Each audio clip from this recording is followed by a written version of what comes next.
Salut à tous et bienvenue dans le podcast Ascension. Aujourd'hui, épisode interview. Donc, je suis avec Jean. Salut Jean. Salut Léo.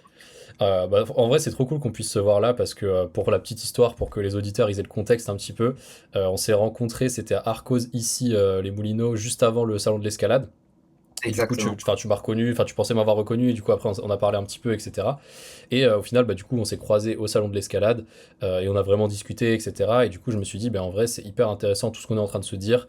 Pourquoi pas en faire un podcast où, pour rentrer beaucoup plus dans les détails, qu'on soit posé, tranquille, parce que au salon, c'est quand même un peu la cohue. Et il y a vraiment quelque chose d'intéressant dans cet épisode. Donc, pour ceux qui ont la vidéo et qui ont vu le titre de l'épisode, ça va vraiment être sur progresser à plus de 40 ans. C'est vraiment l'idée parce que c'est des questions qui reviennent souvent et c'est des thèmes qui sont pas trop abordés dans les livres, enfin, ou peu importe, hein, en vrai, il y a jamais vraiment d'études spécifiques, je sais pas, sur la force d'oie après 40 ans ou quoi. Donc, c'est hyper intéressant. Euh, et du coup, je vais pas faire de longue introduction, je vais m'arrêter là pour l'introduction. Je vais directement te laisser te présenter, nous dire un peu plus, voilà, depuis combien de temps tu grimpes, ton expérience globale avec l'escalade, où est-ce que tu en es aujourd'hui en termes de équilibre, vie pro, vie perso, grimpe, etc. Et de toute façon, moi, je prends des notes et je te redis au fur et à mesure.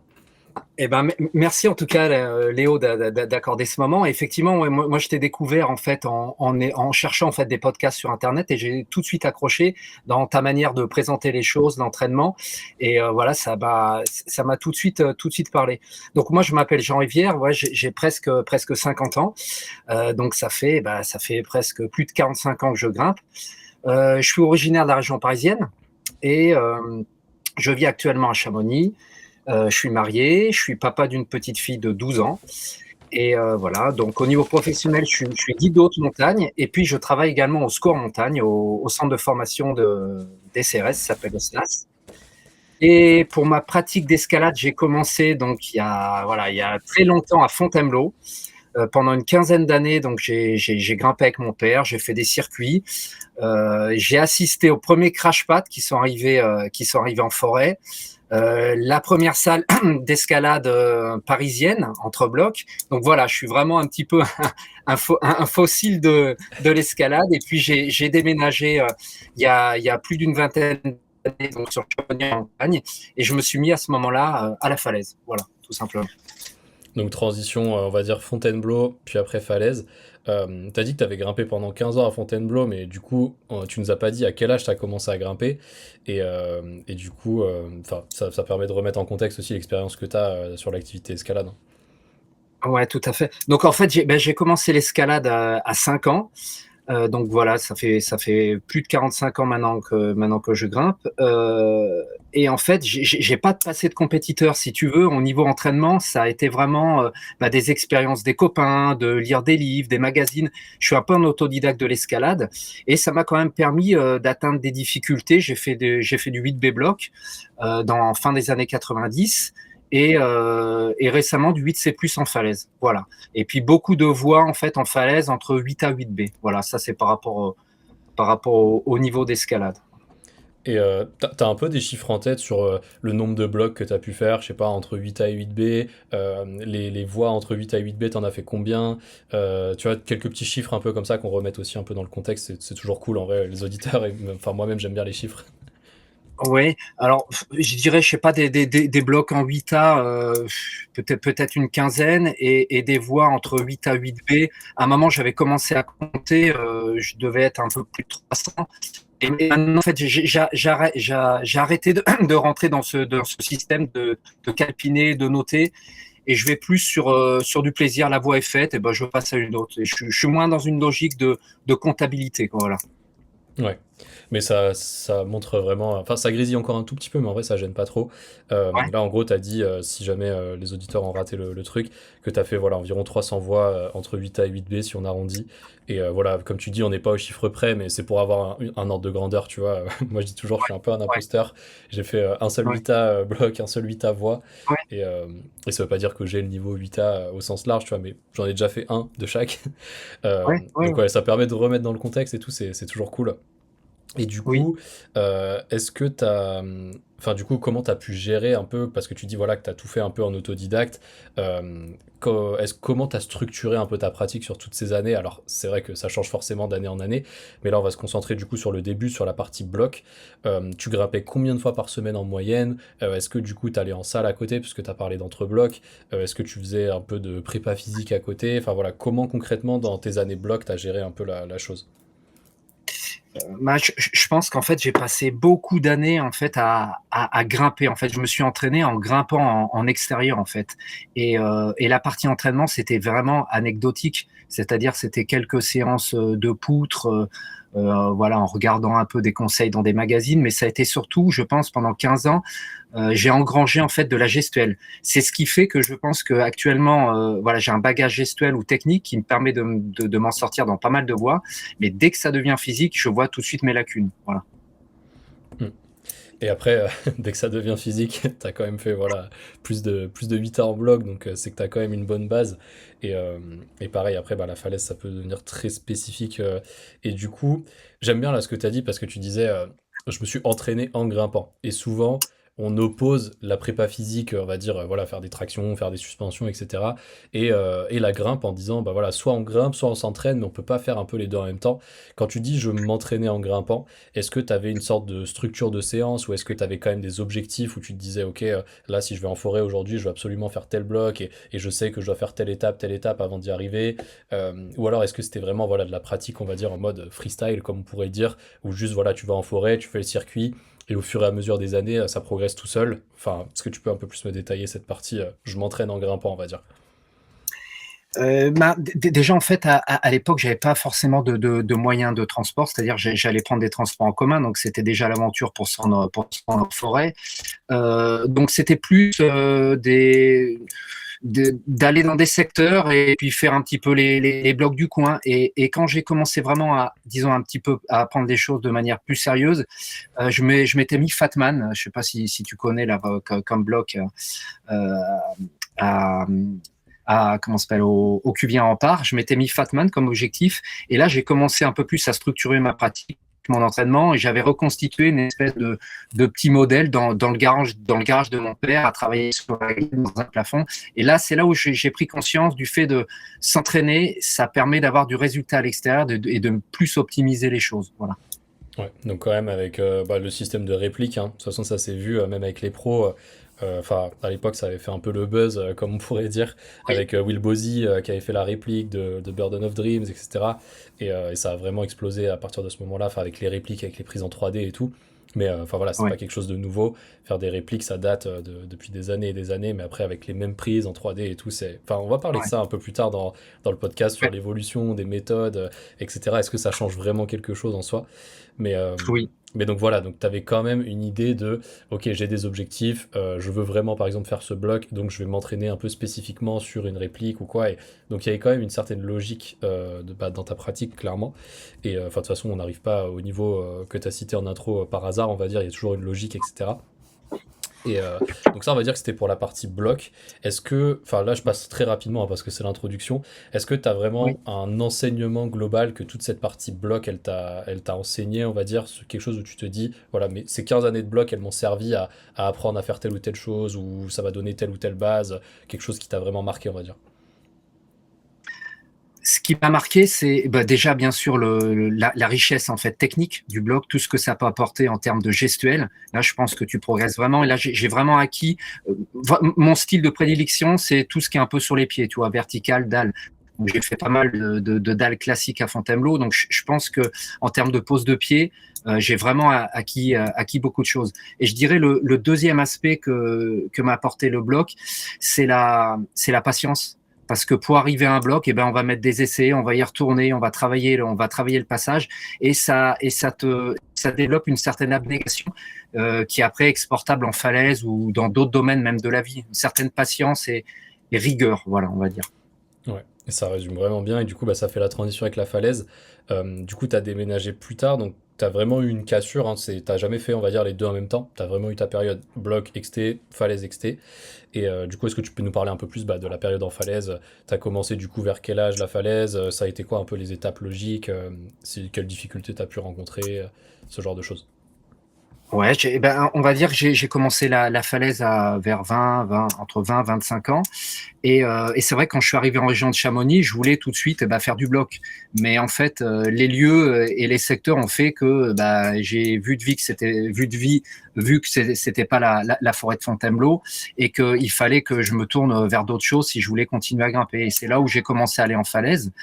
Et effectivement, les premières séances, ça a été vraiment difficile. Le gap entre le niveau qu'on peut atteindre en bloc et puis ce qu'on fait en falaise parce qu'on est limité en rési, en conti. Et après, j'ai quand même trouvé le goût, j'ai continué à pratiquer et puis j'ai progressé. Et puis j'ai trouvé une autre motivation justement dans ma pratique en partant sur une autre discipline, on va dire. Ouais, mais comme tu dis, ce que tu avais appris en bloc en termes de, voilà, de technique, de patience, etc., enfin, ça s'est quand même très vite transféré en falaise, j'imagine. Oui, oui, tout à fait. Et c'est là où je dirais que j'ai commencé à un peu plus travailler en termes de prépa physique, d'entraînement, de travailler comment dire, des cycles de rési, de vraiment un peu plus structurer cet entraînement. Ouais. Tu grimpais combien de fois par semaine en moyenne? Là, du coup, je m'attarde sur la partie falaise. Combien de fois par semaine tu grimpais en falaise? Est-ce que tu avais un schéma type? Je sais pas, par exemple, 3 séances de falaise par semaine, dont 2 séances dans mon projet et une séance plus à vue, volume, j'en sais rien. Et après, est-ce que tu mettais des séances de prépa physique de manière structurée un peu à côté? Enfin, voilà, un peu une structure globale de ta pratique en falaise, si je peux dire. Alors, les premières années, c'était pas vraiment structuré. On va dire que c'est quand même c'est plutôt ces dernières années où je commence vraiment à structurer ma semaine. En gros, ça dépend un petit peu des cycles et des objectifs de voie que je me suis fixé. Voilà, si c'est une voie un peu plus rési, je vais axer sur un cycle de travail de résistance. Si c'est une voie avec une dominante force, je vais faire de la force. Mais en gros, euh, si on part d'une semaine type, je vais m'accorder 1 ou 2 journées de repos. Repos où je vais peut-être faire du cardio, où je vais aller marcher, je vais faire d'autres activités. Et le reste, ça va être 4 ou 5 journées d'entraînement avec en gros, suivant la dominante, 2 séances de force ou 2 séances de rési. Et puis 1 ou 2 séances en extérieur sur mon projet ou faire du à vue. Voilà, c'est Ouais, un donc petit peu tu ça. différencies bien, là, enfin depuis quelques années en tout cas, cette histoire de je fais une séance par exemple de grimpe en falaise, c'est une séance par exemple projet, et j'ai quand même ma séance de prépa rési sur poutre par exemple à côté. Enfin, tu vas pas te dire je vais structurer mes séances en falaise de, je sais pas, je dis un exemple au hasard, à faire des intervalles dans une voie. Enfin, tu t'entraînes pas vraiment en falaise, si je peux dire. Enfin, je sais pas si tu vois ce que je veux dire. Ouais, tout à fait, mais on pourra en parler tout à l'heure. Justement, en vieillissant, ce qu'on développe, c'est aussi de la stratégie. Et en fait, je préfère optimiser mon temps. C'est-à-dire que à choisir, si j'ai pas les bonnes conditions en falaise, je préfère m'entraîner à l'intérieur. Voilà, axer bien sûr sur mon objectif. Et puis après, le jour où je vais dehors ou dans ma voie, je suis à 100% dedans. Mais voilà, en vieillissant, le temps aussi est compté et je peux pas passer des séances entières dans mon projet à travailler, à m'entraîner dedans, quoi. Ouais, et ça fait la transition parfaite, du coup, ça conclut un peu cette introduction, et là, du coup, on passe vraiment à la première partie du podcast. Cette partie-là, je l'ai appelée la progression en vieillissant, est-ce que c'est un mythe ou une réalité ou quoi? Mais vraiment, du coup, selon toi, là, c'est vraiment des questions où tu me réponds un peu par oui ou non, hein, et puis on va rentrer dans les détails. Est-ce Ouais. que on peut vraiment progresser après 40 ans, puisque toi, de toute façon, tu l'as expérimenté? C'est une question qu'on me pose souvent, même en tant que coach, donc du coup, je te pose la question de manière simple, et après, on va rentrer dans les détails. Est-ce que tu penses que vraiment, voilà, c'est possible de progresser après 40 ans en escalade? Alors, progresser déjà, ça englobe plein de choses. Moi, je pense on peut progresser dans plein de domaines. Et pour te répondre, oui, moi, j'ai la sensation qu'avec les années, je continue à progresser en termes de mental, en stratégie. Voilà, tu acquiers de l'expérience, tu progresses. Même physiquement, justement, on pourra en parler tout à l'heure avec les moyens modernes, les différents agrès, techniques, structures, etc. Ouais, je progresse toujours avec le temps et c'est aussi ce qui fait que ça me motive dans ma pratique. Non, mais c'est top. Et du coup, vraiment, bah, en général, hein, je dis bien en général, après chacun a sa propre définition de la progression, mais en général, la progression, on la voit surtout par le prisme des cotations. Est-ce que tu as encore des objectifs de performance avec des cotations comme ça, ou comme tu disais, tu es plus axé sur juste le plaisir de me dire, enfin voilà, j'en sais rien, je vais en falaise, je fais du 8A à vue, et entre guillemets, je suis content, ce qui est déjà un très très bon niveau, 8A à vue. Donc voilà, t'en es où un peu au niveau objectif concret? Est-ce que tu as encore des gros objectifs, ce genre de choses? En fait, dans ma pratique, pour l'instant, en fait, tant que je progresse, mon fil conducteur, depuis que j'ai commencé à grimper, j'ai quand même un lien, il faut pas se le cacher, avec la performance, ça me maintient, donc c'est mon moteur. Donc ouais, je suis toujours motivé par des projets, par des voies. Voilà, j'ai peut-être un rêve, on pourra en parler tout à l'heure, de faire un 9A. Donc j'ai toujours cette motivation avec le temps, bien sûr. Et je pense que ça passe aussi par le fait d'avoir de la réussite. C'est-à-dire que c'est bien d'avoir des objectifs élevés. Il faut avoir aussi des objectifs intermédiaires. C'est ce qui va permettre de garder ce feu sacré, cette motivation. Ouais, parce que comme tu dis, enfin ça, moi je le vois très bien avec beaucoup de personnes que j'entraîne.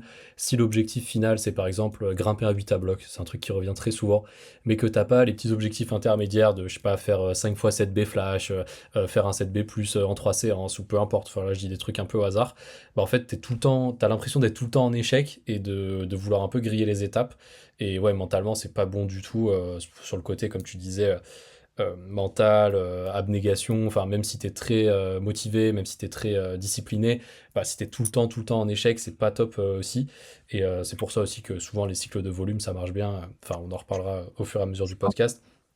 Mais donc si je résume très simplement, oui, on peut progresser après 40 ans. De toute façon, moi, je réponds toujours oui à cette question. Après, c'est souvent, comme tu disais, une histoire d'objectifs, de priorités, etc. Et du coup, qu'est-ce qui, toi, tu penses, enfin, je vais reformuler la question. Qu'est-ce que Ouais. toi, tu as senti comme différence concrète entre je m'entraîne quand j'ai 30 ans et je m'entraîne quand aujourd'hui, enfin, à plus de 40 ans? Est-ce que tu vois une différence en termes de nombre de séances que tu peux faire par semaine, l'intensité que tu peux mettre dans les séances en termes de, je sais pas, nombre d'essais dans le projet par séance? Euh, Est-ce que, voilà, tu dis qu'on gagne en stratégie, etc., mais est-ce que concrètement, tu as senti des facteurs limitants comme ça, où tu te dis, ah oui, là, si je mets une séance de voix projet le lundi, bah, en fait, je peux pas m'entraîner le mardi parce que je suis complètement cuit physiquement.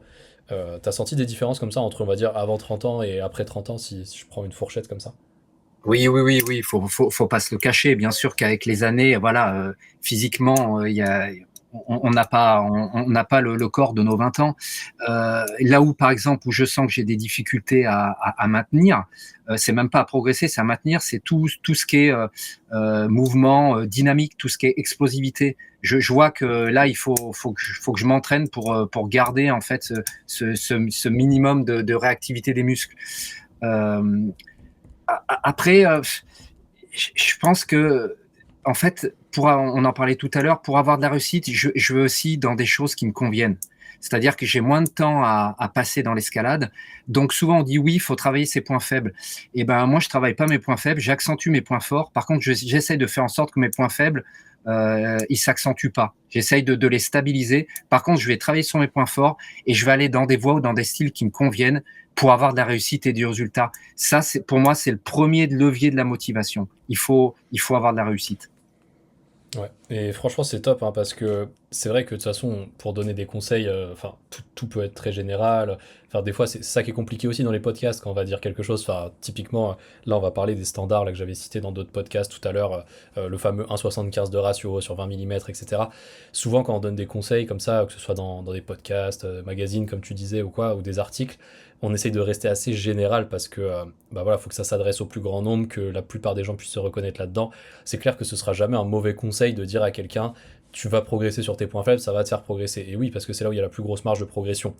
Mais je te rejoins Oui. sur le fait que c'est pas forcément le plus efficient. Si on va dire, je sais pas, je prends des cotations au hasard et un style au hasard, ton niveau c'est 7B falaise en dalle et t'as envie de faire un 9A, bon bah peut-être que de passer de 7B dalle à 9A dalle en falaise, ça va être plus compliqué que si ton niveau c'est plutôt, je Tout sais à pas, fait. 8C en dévers sur des petites règles et que bah voilà, t'es pas si loin du 9A que ça dans ce style-là spécifiquement. Donc Donc ouais, je te rejoins totalement et comme on dit, c'est surtout une histoire d'objectifs, de priorités, de temps que tu peux y accorder. Et voilà, après souvent c'est ça la contrainte en fait, c'est que la vie de tous les jours prend tellement du temps avec les contraintes personnelles, professionnelles, etc. qu'on n'a plus 5 séances par semaine à faire, plus la prépa physique, plus etc. Et c'est là tout l'enjeu, je trouve, de l'optimisation de l'entraînement. Quand on est un peu un adulte actif, c'est un peu comme ça que j'ai appelé la partie 2 du podcast. Et du coup, qu'est-ce que tu peux me dire un peu sur le côté un peu optimisation de ton temps? Qu'est-ce que tu priorises dans ta pratique? Enfin voilà, un peu cette histoire de priorité en termes d'emploi du temps, etc. Ouais, c'est vraiment important pour moi de structurer mon temps, ma pratique, parce que cette motivation sur les années, elle vient aussi de cet équilibre entre la grimpe, la vie professionnelle, la vie familiale, ces 3 piliers. Il faut trouver cet équilibre entre les 3. Si on passe énormément de temps à grimper, on passe pas du temps avec sa famille, il va avoir un déséquilibre, ça va mal se passer. Si au travail ça va pas, je vais pas être dans ma grimpe. Donc, faut trouver cet équilibre dans tous ces piliers. Et pour trouver cet équilibre, il faut gérer son temps. Et là, donc stratégiquement, c'est vrai que je suis beaucoup plus structuré qu'avant. C'est-à-dire que avant de commencer une séance, je sais déjà à l'avance quel type de séance je vais faire, comment je vais l'organiser. Alors c'est pas timé au jour près, mais en début de semaine, j'essaie d'organiser ma semaine en disant voilà, dans cette semaine, je vais caler ma séance de force, je vais faire ma séance de rési, et j'essaye après de la caler en fonction de mes différentes contraintes. Ça veut dire aussi que stratégiquement, il faut que tous les outils, tout fonctionne et tout soit simple. Alors, tu vas peut-être rigoler, mais même en termes d'entraînement, je pense qu'il faut avoir tous les outils, les agrès à proximité qui fonctionnent. Quand je suis à la maison, j'ai une poutre. Au travail, j'ai aussi une poutre. En vacances, je prends des block lifts. Et j'essaye aussi dans mes séances, si tu veux, je vais pas faire des séances de 3 heures. Souvent, c'est des séances de 1 heure, 2 heures grand max. Par contre, dans les temps de repos, je vais les optimiser, ces temps de repos. Si je fais de la force, pendant mes temps de repos, je vais faire de la mobilité. Ou si je suis à la maison, je vais m'occuper des devoirs de ma fille. Ou voilà, j'arrive à gérer en fait ces temps morts. Au travail, c'est pareil. Tu vas rigoler, mais je traite des mails sur mon clavier. J'ai un film transparent avec la magnésie. Je peux quand même envoyer mes mails et j'optimise mon temps. Et au final, c'est efficace. Et pareil, on en parlait tout à l'heure en falaise. En falaise, c'est important d'être stratégique pour pouvoir perfer, c'est-à-dire que si les conditions sont aléatoires, si mon projet est mouillé ou il fait froid, j'y vais pas. Je préfère optimiser mon entraînement à l'intérieur. Et pareil, j'ai pas mal d'objectifs de voies qui sont assez longues. Plutôt que d'essorer des assureurs à m'assurer pendant des heures, et quelquefois je vais tout seul dans des voies, m'auto-assurer, je vais décortiquer, sticker, brosser, et j'optimise vraiment ces essais précieux pour moi. Voilà, c'est un ensemble de stratégies qu'on acquiert avec le temps. Non, mais ça, c'est top. C'est top parce que enfin, ça me fait penser à une question qu'on me pose des fois de dire est-ce que c'est bien, par exemple, de grimper en moulinette dans un projet ou ce genre de truc? Et j'ai tendance à dire, en fait, ça dépend juste de ton objectif et de la stratégie. Enfin, si ça te permet de caler tous les moves à la séance, par exemple, de le faire en moulinette, en vrai, pourquoi pas? Après, il faut pas oublier qu'il faut caler les clippages, etc. Mais en fait, ça revient à ça. C'est-à-dire que toutes les séances en Ouais, falaise ne doivent pas forcément être des séances projet max où vraiment tu sens que tu es capable d'enchaîner ton projet, etc. Tu peux carrément te dire, voilà, aujourd'hui c'est juste une séance pour recaler les moves, et puis j'y retourne dans 3 jours quand les conditions sont un peu mieux, et là peut-être que j'aurai des vraies chances d'enchaîner. Enfin, tout ça, comme tu dis, c'est de la stratégie, de la tactique, etc. Et ouais, ça me parle, et cette histoire aussi d'optimiser les temps de repos, je te rejoins aussi, hein. Franchement, moi des fois je fais pareil, j'ai la poutre à la maison, pendant la séance de force, hop, je passe l'aspirateur en attendant, oui, je mets les gants et je fais la vaisselle, enfin, c'est des trucs un peu ouais, bêtes, mais enfin, comme tu dis, ouais, voilà, si tu as 8 minutes de repos entre 2 séries, tu vas pas rester exactement, 8 minutes sur ton téléphone à rien faire. Tu peux voilà, faire exactement. des étirements, tu peux faire autre chose en général si ça te Ouais, sort pas ouais. vraiment de ta séance. Mais non, non, mais c'est top vraiment cette histoire d'optimisation du temps. Et du coup, tu voulais aborder un point qui, je pense, est lié aussi un peu à ça. Tu voulais parler du fait que toi, tu as fait la transition de l'extérieur vers la salle, et que souvent, c'est plutôt l'inverse, c'est que la plupart des grimpeurs commencent à grimper en salle et font la transition vers l'extérieur plus tard. Qu'est-ce que tu as voulu dire par là? Et en vrai, je te laisse un peu développer cette partie-là. C'est quoi ton rapport avec la salle actuellement? Est-ce que tu vas souvent à la salle? Qu'est-ce que tu fais Oui, oui. concrètement, etc.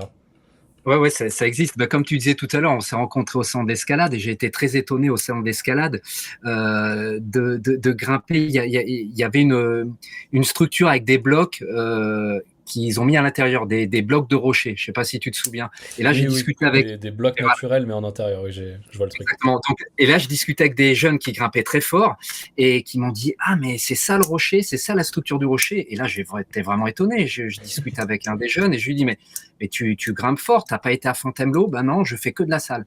Et je me dis, mais en fait, c'est fou. Donc, il y a aussi et c'est ça qui est aussi riche dans notre pratique. Il y a aussi des gens qui font que de la salle. Donc, et ben moi, c'est l'inverse. C'est-à-dire que j'ai passé des années à grimper à l'extérieur et j'ai assisté aux premières salles dans la région parisienne dans les années 96-97. Et maintenant, il y a une explosion de salles partout et je me régale. C'est-à-dire que voilà, et je fais le tour des salles Arcos. Ça m'a redynamisé aussi dans ma pratique. L'indoor, ça me fait progresser, ça me fait du bien. Et moi, je suis vraiment convaincu, en l'ayant pratiqué, que quand tu t'entraînes, tu progresses. Tu vas progresser plus ou moins vite, mais le fruit du travail paye. Et je pense que euh, des gens comme moi qui ont beaucoup pratiqué à l'extérieur, le fait justement de revenir sur l'intérieur, de revenir sur l'entraînement, eh ben on a vraiment un biais de progression très important. Et pour moi, le meilleur combo, c'est l'équilibre dans la semaine entre grimper dehors et s'entraîner à l'intérieur. Et si tu arrives à faire les deux la même semaine, et en plus sur du long terme, je pense que c'est vraiment un bon secret de réussite. Ouais, ça me parle parce que moi c'est un peu mon cas, enfin à une échelle un peu moindre parce que j'ai moins d'expérience, mais pour faire très court, moi en gros je grimpe beaucoup en salle, enfin j'ai découvert l'escalade comme ça, et j'ai fait la transition petit à petit vers le bloc extérieur, mais dans tous les cas je fais toujours on va dire 75% de salle, 25% d'exté, aller voir peut-être 50-50 les semaines où il y a vraiment les conditions et où j'ai un vrai objectif, etc. Mais c'est vrai que quand je fais que de la salle, bah, je régresse en XT. Quand je fais Oui, entre guillemets que de l'XT, bah, je régresse en salle et je me sens pas forcément très fort en XT. Et il faut avoir un peu, comme tu dis, cet équilibre entre les deux. Et du coup, ouais, ça me permet en fait de faire la transition avec la partie vraiment emploi du temps sur une semaine type. Donc là, pour ceux qui ont la vidéo du ouais, podcast, il y a le petit semainier. Euh, Concrètement, on va prendre un cas concret. Imaginons que là, tu es dans une période où tu t'entraînes en amont des conditions en falaise. Par exemple, je sais pas, je vais dire oui, un mois au hasard.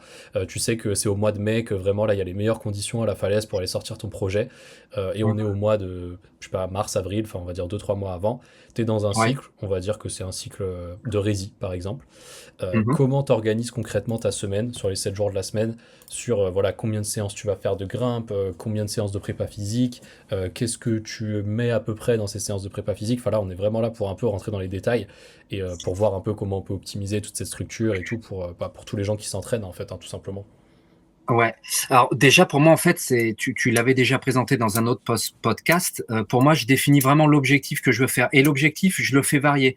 Alors voilà là je veux faire une voie en falaise. Il y a quelques mois je suis parti en voyage en trip escalade et je me suis dit bah dans le trip j'aimerais faire du 8 à vue. Donc je déjà cibler en fait l'objectif que tu veux faire. Est-ce que tu veux peut-être faire un violet arcose? Est-ce que tu veux faire un 8 à bloc? Il faut partir de l'objectif et à partir de là tu vas construire ton entraînement. Alors moi, je suis moins figé en me disant lundi ça va être ça, mardi ça va être ça, jeudi ça va être ça. En fait, en début de semaine, je me fixe en gros les séances types que je veux avoir dans la semaine. Donc si par exemple je veux faire mon projet en falaise qui est typé force ou bloc, je vais me dire dans la semaine ma séance principale, mes séances principales c'est de la force. Donc je voudrais dans la semaine faire 2 séances de force avec bien sûr l'équilibre de repos. On sait que sa séance de force, il faut la faire en étant dans un état de fraîcheur le optimum. Donc, je calme mes 2 séances de force, je sais que je veux les faire dans la semaine. Ensuite, je vais me mettre euh, 1 ou 2 séances de rappel des cycles précédents, parce que si je fais de la force, je ne veux pas complètement perdre ce que j'ai acquis avant, par exemple en rési.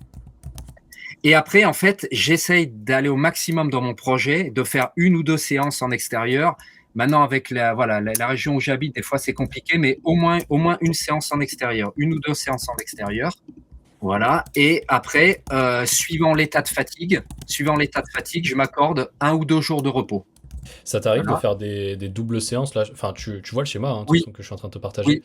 oui, Là, par exemple, dans mon exemple, tu ferais de la force le lundi, tu ferais un rappel de résil le mardi, et tu ferais de la force encore le jeudi, comme ça, tu as eu 2 jours de repos entre ta force 1 et ta force 2, et tu vas ouais, en exté du coup le jeudi après-midi, et tu retournes en falaise le samedi, et comme ça, bah, là, tu as 3 jours de repos là dans mon schéma.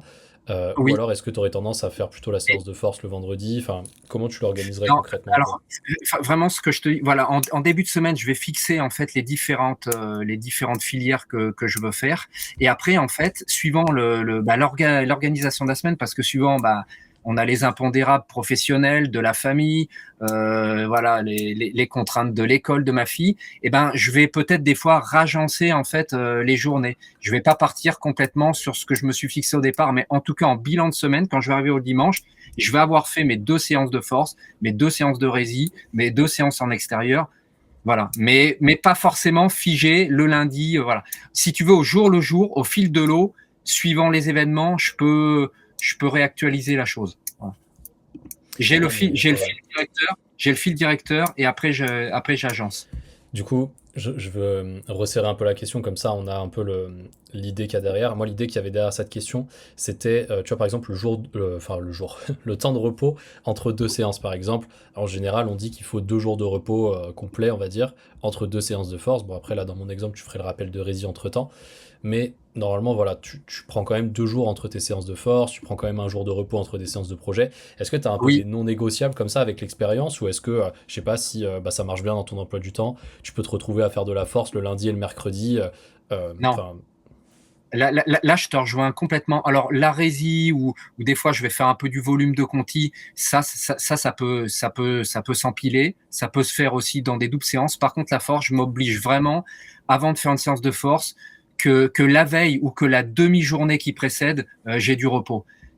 Et ça, c'est vraiment avec les années, je me suis rendu compte que la force, il faut que je sois à 100%, sinon la séance, elle sert à rien. non, mais Donc ça, c'est hyper c'est parlant. vraiment un impondérable. C'est vraiment un impondérable pour moi.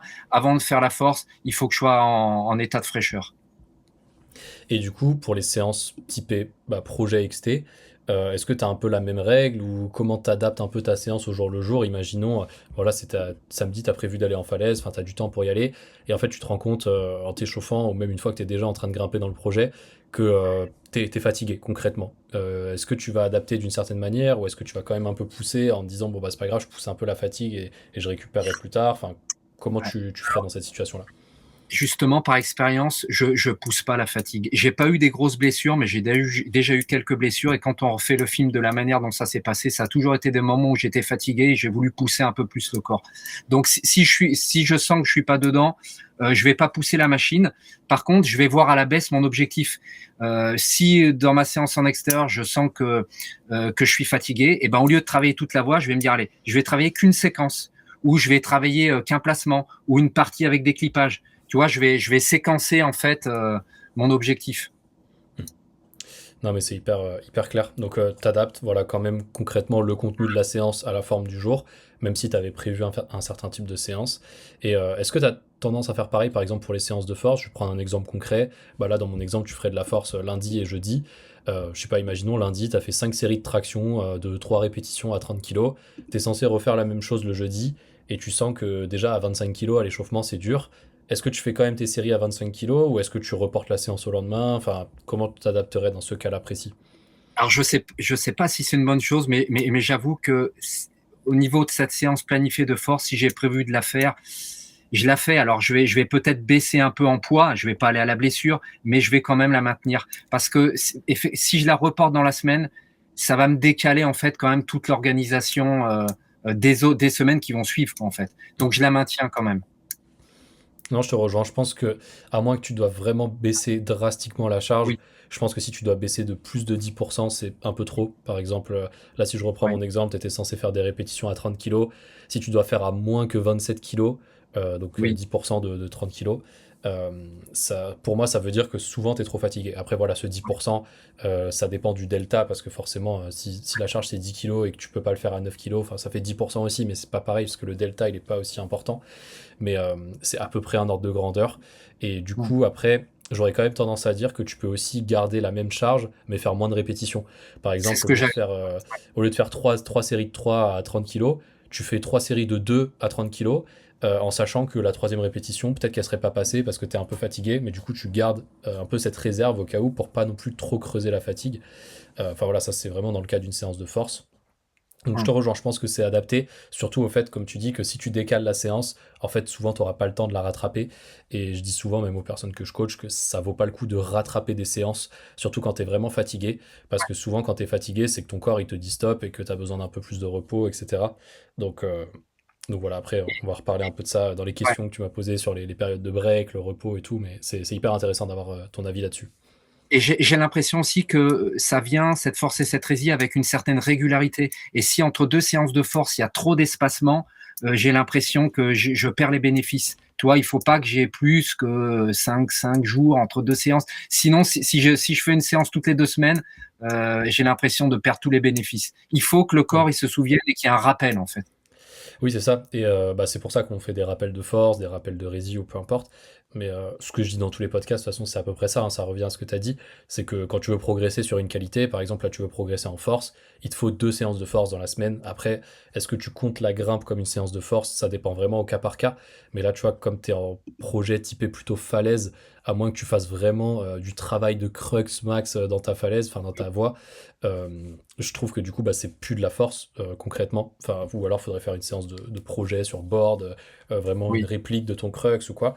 Et donc, du coup, toi, dans ton cas précis, tu as vraiment besoin de faire 2 séances de force typées plutôt prépa physique, parce que tu oui, vas pas faire de bloc à côté ou autre. Et ça, ouais. et ça marche parfaitement dans ton emploi du temps. Donc, c'est ça un peu l'idée de toute cette partie 2, c'est de dire un peu bah, à tous les auditeurs aussi que en fait le meilleur entraînement déjà il est adapté à vous, c'est-à-dire que voilà là ce qu'on est en train de montrer à l'écran c'est pas forcément adapté à tout le monde. Si vous le copiez-collez comme ça vous allez peut-être pas progresser, mais avec ton expérience et ta pratique et tes objectifs etc et ton emploi du temps c'est parfaitement adapté à toi. Et c'est ça concrètement la programmation personnalisée. Et tu voulais rajouter quelque chose ou je fais la transition avec le point Ouais, suivant? juste, en fait, c'est aussi pour les journées de repos. Souvent, peut-être les auditeurs te demandent, ben, est-ce que journée de repos, je fais rien du tout? Oui. Et moi, j'avoue que journée de repos, je vais pas aller travailler, si tu veux, le haut du corps, si j'ai fait de la force. Mais par contre, je vais peut-être faire du cardio, je vais peut-être faire de la mobilité. Bon, on est en région montagne, en ce moment, je vais skier ou je vais faire d'autres activités, mais je vais pas être au repos, alité toute la journée devant la télé, si tu veux. Tu vois? Non, je te rejoins. Voilà. Non, puis c'est ce qu'on dit même dans les podcasts. Souvent, c'est Pierre qui dit ça, que les jours de repos, ça endort. Moi, je conseille toujours de faire de la mobilité. Bon, le cardio, ça dépend des jours. Là, tu vois, si tu as 3 jours de repos dans la semaine, aller courir 3 fois 1 heure, c'est peut-être un peu trop en termes de fatigue, parce que enfin, ça peut peut-être limiter un peu ta récup. Ouais. Mais oui, aller courir 1 ou 2 fois par semaine, entre 30 et 45 minutes, enfin, c'est toujours bien pour le côté un peu fitness global. Et, Oui, euh, voilà. et du coup, ça permet un peu de faire la transition avec l'hygiène de vie. Concrètement, est-ce que tu as des choses où tu te dis, voilà, j'essaye d'optimiser ces choses-là, par exemple le sommeil, l'alimentation, la mobilité, enfin voilà, des petites habitudes un peu quotidiennes comme ça. Est-ce que tu fais un peu un focus là-dessus sur certaines choses? Est-ce que tu as une sorte de ligne de conduite ou est-ce que c'est... Enfin voilà, si tu peux m'en dire un peu plus. Ouais. Ben avec les années, si tu veux, moi je me suis rendu compte que l'hygiène de vie, donc, enfin, c'est pas une vision intellectuelle ou les conseils des organismes de santé. Pour moi, c'est un vrai ressenti et c'est un vrai besoin. Et c'est ce qui fait aussi qu'on arrive à perfer dans la durée. Donc bien sûr, bien manger, bien boire. Voilà, ça prend du temps hein, à cuisiner, mais voilà. Tu as fait un podcast d'ailleurs là-dessus sur les compléments alimentaires, etc. Mais je fais vraiment attention à voilà à cette hygiène alimentaire voilà, avec des légumes, des sources de protéines, etc., variées. Le sommeil, essentiel pour moi.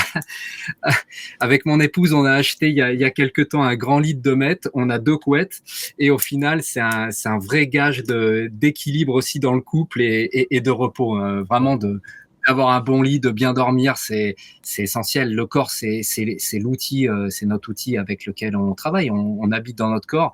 Bien manger, bien dormir, essentiel. Je dirais après le troisième point d'hygiène de vie, c'est une approche anti-blessure. On l'a évoqué tout à l'heure, mais avec les années, je fais vraiment, et je mets aussi du temps, j'avoue, à m'échauffer. Ça me prend vraiment du temps à m'échauffer, mais j'ai cette routine d'échauffement. C'est la même, que ce soit en salle, en falaise. J'ai toujours ma même manière de m'échauffer. Et cette approche anti-blessure, elle vient aussi du fait que, par exemple, quand je vais faire des séances en salle de bloc, si je sens qu'un bloc est trop craignos, un volume glissant, un dévers où je risque de mal tomber, eh ben je vais pas le faire ou je vais pas sortir. Voilà, même si les copains autour disent ah mais t'as quasiment fait le bloc, pourquoi tu le fais pas? L'enjeu derrière, si tu veux, de la blessure, je sais que je vais être arrêté pendant des Ouais. mois, ça en vaut pas la peine. Je m'entraîne en intérieur moi pour aller dehors. donc je veux pas me blesser. Après, dans la routine d'hygiène de vie, et ça, je l'ai découvert ces dernières années, et c'est dommage que j'ai pas commencé plus tôt, et je conseillerais vraiment aux auditeurs, aux jeunes qui attaquent l'escalade tôt, tout ce qui est mobilité, étirement, c'est un vrai gage de progression pour moi. Et j'essaye d'en faire régulièrement, quotidiennement, et ça me fait vraiment progresser, surtout en falaise, où il y a beaucoup de placements, où on peut s'en sortir avec des contorsions, faire de la mobilité, de l'étirement. C'est essentiel dans l'hygiène de vie. Voilà. Et puis le dernier point, sur lequel des fois où c'est plus difficile d'avoir comment dire une mainmise, c'est tout ce qui est équilibre psychologique, le stress qu'on peut avoir dans sa vie de tous les jours. Mais ça fait partie de l'hygiène de vie, d'essayer de trouver un équilibre dedans. Et moi, cet équilibre, il passe par le fait d'aller dans la nature, de grimper. Et ça, c'est mon équilibre psychologique qui me maintient, en fait. Donc tout ça, c'est une manière de vivre. Et être régulier dans tout ça, ça va te permettre de tenir longtemps, de perfer et puis de garder le feu sacré, quoi. Ouais. Non, non, mais c'est top. Et bah, ça résume un peu toute cette partie 2. Enfin, si on fait un gros résumé de la partie 2, voilà, pour optimiser son entraînement, surtout quand on commence à avancer dans les années, il faut vraiment avoir des priorités. Faut que les séances, elles soient courtes, intenses et ciblées vraiment sur un objectif. Tu peux plus te permettre de faire des séances de 4 heures où tu vas juste grimper, on va dire, pour le plaisir ou quoi, parce qu'après, bah, ça n'a aucune retombée positive sur ta progression envers ton objectif. Du coup, c'est vrai que peut-être on est passé un peu rapidement sur la salle, enfin sur l'impact réel de la salle, mais c'est toujours intéressant bah, de t'entendre dire aussi que malgré le fait que tu sois grimpeur d'exté, falaisiste, etc., tu trouves quand même qu'il y a une plus-value au fait de bah, aller quand même grimper en salle pour diversifier un peu sa pratique. Euh, et après, bah voilà, vraiment cette histoire de semaine type et d'hygiène de vie, je pense qu'on a bien fait le tour. Et c'est vrai que la salle, pour rebondir, c'est aussi des fois on se met en difficulté, c'est-à-dire qu'en fait, ben des blocs de cordeau, c'est pas du tout mon truc, ben je m'amuse à en faire. Et puis le fait aussi que la salle c'est convivial et que finalement en vieillissant, on se je grimpe vraiment pour moi, j'essaye de pas me comparer aux autres, mais le fait de grimper avec des gens plus jeunes, bah, ça dynamise et ça te met un petit peu en difficulté et ça fait progresser. Du coup, c'est aussi cet intérêt et la salle, c'est que ben on se met avec des gens qu'on connaît pas, puis on se motive pour faire des blocs et ça te fait progresser parce que l'escalade, c'est aussi une activité conviviale et le fait de le faire à plusieurs, c'est ce qui te fait progresser. Voilà. Hmm. Ouais, l'émulation, c'est un truc qui revient souvent, mais c'est pour ça, hein, tu parlais un peu de ça dans l'intro, que tu n'avais pas forcément un passé de compétiteur, etc. Mais souvent, la compétition, c'est pour ça hein, que ça marche aussi bien pour progresser, c'est qu'il y a une émulation. Tu es toujours entouré de personnes qui te tirent vers le haut, qui te challenge, tu es Ouais. dans un environnement précis, etc. Et c'est pour ça que bah, souvent, on dit, voilà, les compétiteurs, c'est de la triche, entre guillemets, enfin, ils sont trop forts et tout, mais c'est parce qu'il y a vraiment cet environnement qui les baigne, entre guillemets. Et, Ouais. ben ouais, je te rejoins à 100% sur vraiment tout ce qu'on est en train de dire. Ouais. Du coup, je fais la transition avec la partie 3. Donc la Mmh. partie 3 c'était vraiment des questions que tu as pu me poser. Enfin, du coup, là, je vais les reprendre sous les yeux. Et du coup, bah, je vais juste relire les questions. Et Ouais. après, bien sûr, tu me reprécises si tu veux Oui, oui. que je parle précisément d'un point ou d'un autre. Euh, mais du coup, donc là, la première question, c'était malgré plusieurs cycles, j'ai du mal à atteindre les golden standards, donc cette fameuse suspension lestée 75% de poids de corps sur 20 mm, ou les tractions lestées 75%, etc. Est-ce un objectif de progression, une porte pour des exercices plus difficiles ou un moyen de franchir des cotations? Est-ce qu'il faut persévérer ou passer à autre chose? Est-ce que tu veux un peu reformuler ou ajouter des choses, ou est-ce que tu veux que je réponde Ouais, là maintenant? c'est tout à fait ça. Donc, comme je te disais, en écoutant un peu tes podcasts, c'est vrai que tu évoques souvent ces golden standards là, de 75% de poids de corps sur 20 mm lesté. Et du coup, je me suis pris au jeu. Je me suis dit, bah oui, ça peut être un objectif parce que la motivation, elle vient aussi d'avoir des objectifs dans l'entraînement. Donc, dans l'entraînement, ça m'a motivé de me dire, j'aimerais atteindre ça. J'ai fait plusieurs cycles et j'en suis pas loin, mais j'y arrive pas. Et du coup, j'ai une certaine frustration en me disant, mais est-ce que si je veux progresser, est-ce que si je veux faire du NAFA, il faut que j'atteigne ce golden standard, ou est-ce qu'il faut que je passe à autre chose et ça va venir plus tard? Est-ce que voilà, c'était un peu l'objet de ma question. Est-ce que pour toi, c'est un vrai palier de progression? Est-ce que c'est un objectif pour structurer un petit peu sa pratique? Voilà, avoir ton avis par rapport à ça. En fait, c'est surtout une histoire de spécificité. Parce que j'en reparlais avec un coaché il y a pas longtemps, enfin que j'avais recontacté pour lui souhaiter bonne année, etc. Et du coup, on avait reparlé un petit peu. Il m'avait dit qu'il avait écouté les podcasts et tout. Et il m'avait cité un exemple du fait que, par exemple, c'était pas rare pour lui de croiser des falaisistes. Il habite vers Chamonix aussi, je pense, ou vers Salange, je sais plus. Enfin bref, dans ces coins-là, là, en Savoie. Et du coup, il me disait, voilà, moi je connais en gros plein de falaisistes qui font des 8C à l'extérieur, donc 8C voies, et qui font pas les 7B en salle. Enfin, du coup, les 7B voies en salle parce que c'est trop physique, etc. Et du Ouais. coup, en fait, ce 75% de poids de corps, c'est un peu la même logique, c'est-à-dire que en fait, c'est surtout une métrique qu'il faut pas forcément chercher à dépasser ou à améliorer une fois qu'on est à ce 1,75. Je vais m'expliquer. En fait, vous avez beaucoup plus à gagner en tant que grimpeur si une fois que vous êtes arrivé à ce 1,75%, enfin 75% de poids de corps en lest, donc si je reprends un exemple, si mon poids de corps c'est 50 kg, que je me leste à 37,5 kg, bah du coup le ratio total ça fait 1,75, donc je suis à ce fameux standard. Euh, donc voilà, vous avez juste à prendre votre poids de corps, le lest, vous additionnez, vous divisez par le poids de corps.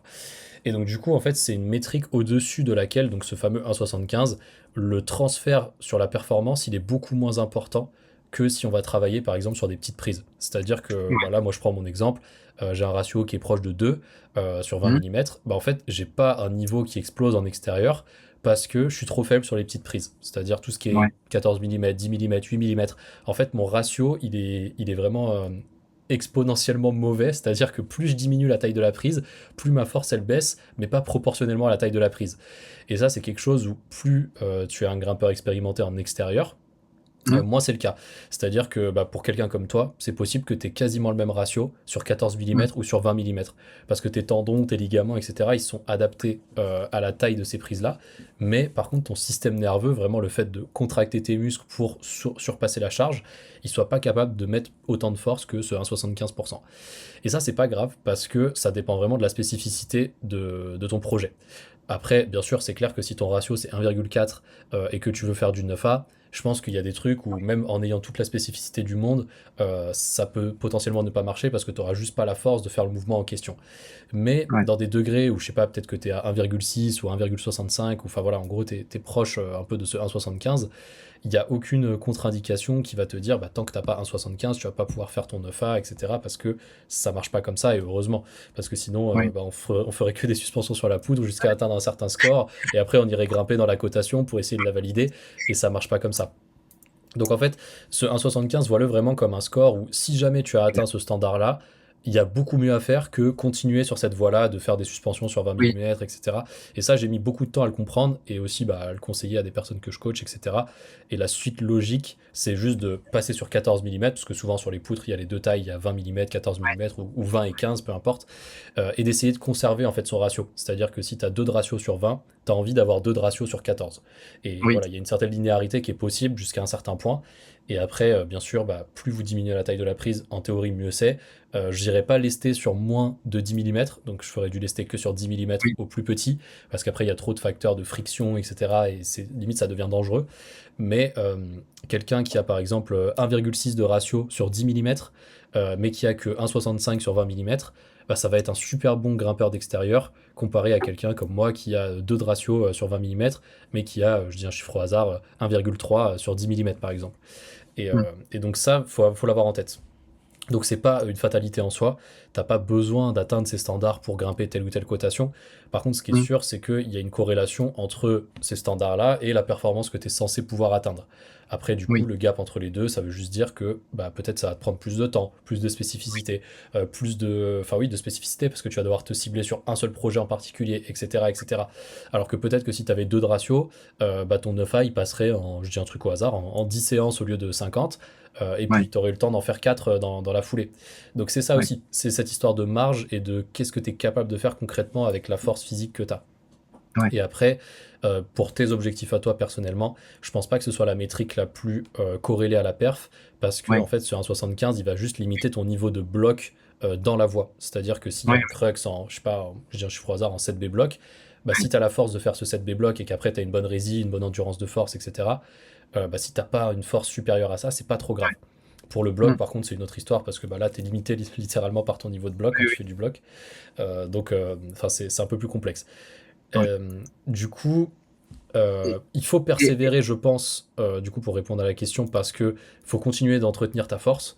Et par contre, ce que tu peux faire, c'est persévérer, mais en variant les métriques. C'est-à-dire, bah ok, là, je sais pas, je suis sur 20 mm, je stagne. Bon, bah, je fais un cycle sur 14 mm et je vois qu'est-ce que oui, ça donne. Et si je oui, stagne sur 14, peut-être je repasse sur 25. Donc, j'augmente un peu la taille de la prise, voir si ça change quelque chose. Et du coup, je je t'ai disais, oui, coupé. tu peux faire varier. La taille de la prise en fait. C'est pas parce qu'on dit il faut atteindre tel poids sur 20 mm que tu peux pas repasser sur 25 ou sur 30 en fait. Et il y a même de plus en plus d'études là qui ont tendance à montrer que la taille idéale, entre guillemets, pour s'entraîner sur une taille de prise, ce serait plutôt du 25 mm, parce qu'il y aurait Ah oui, l'équilibre parfait entre en fait, l'engagement des fléchisseurs des doigts et le moins de ouais, risque de blessure et le moins de friction possible. Et en fait, pour l'avoir testé aussi, je l'ai testé sur le Mini Crux là, de YY. En fait, la prise de ouais, 25 mm, elle est beaucoup plus ergonomique pour la plupart des oui. gens. Donc ça t'abîme moins la peau aussi. Enfin voilà, il y a plein d'autres raisons. Mais donc en fait, faut pas rester buté sur ces standards-là ou quoi. Par contre, ce qui est intéressant, c'est de te tester régulièrement pour voir où est-ce que tu en es et comparer à ton niveau de forme. Euh, donc voilà, je pense que ça répond à la question. Tu me dis si tu veux plus de Ouais, précision ou pas.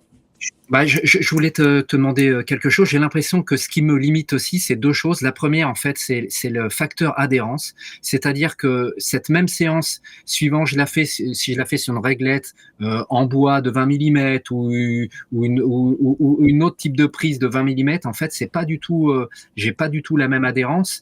Et pareil, en utilisant de la magnésie liquide ou de la magnésie en poudre. Et j'ai l'impression qu'en falaise, j'ai une peau qui est dure en bout de doigt et que j'ai un vrai problème de friction et c'est des fois ce qui me limite. Donc ça, c'est le premier truc, je me demandais si c'était lié à ça.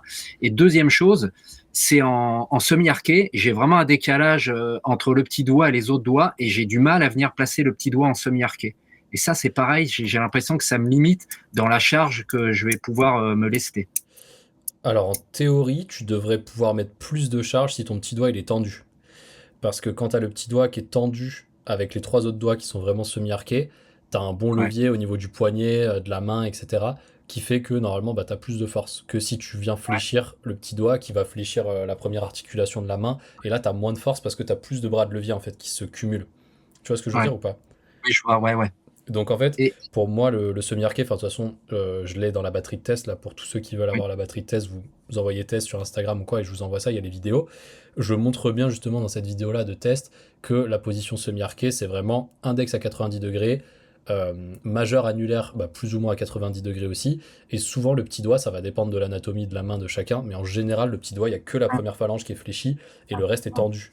Euh, Comme si le petit doigt était tendu. Et ça, souvent, c'est le meilleur grip en fait pour avoir un peu un bon équilibre entre bah, la force que tu es capable de mettre au niveau des fléchisseurs, la répartition au niveau des poulies et le potentiel, on va dire, d'hypertrophie, de gain de force, etc.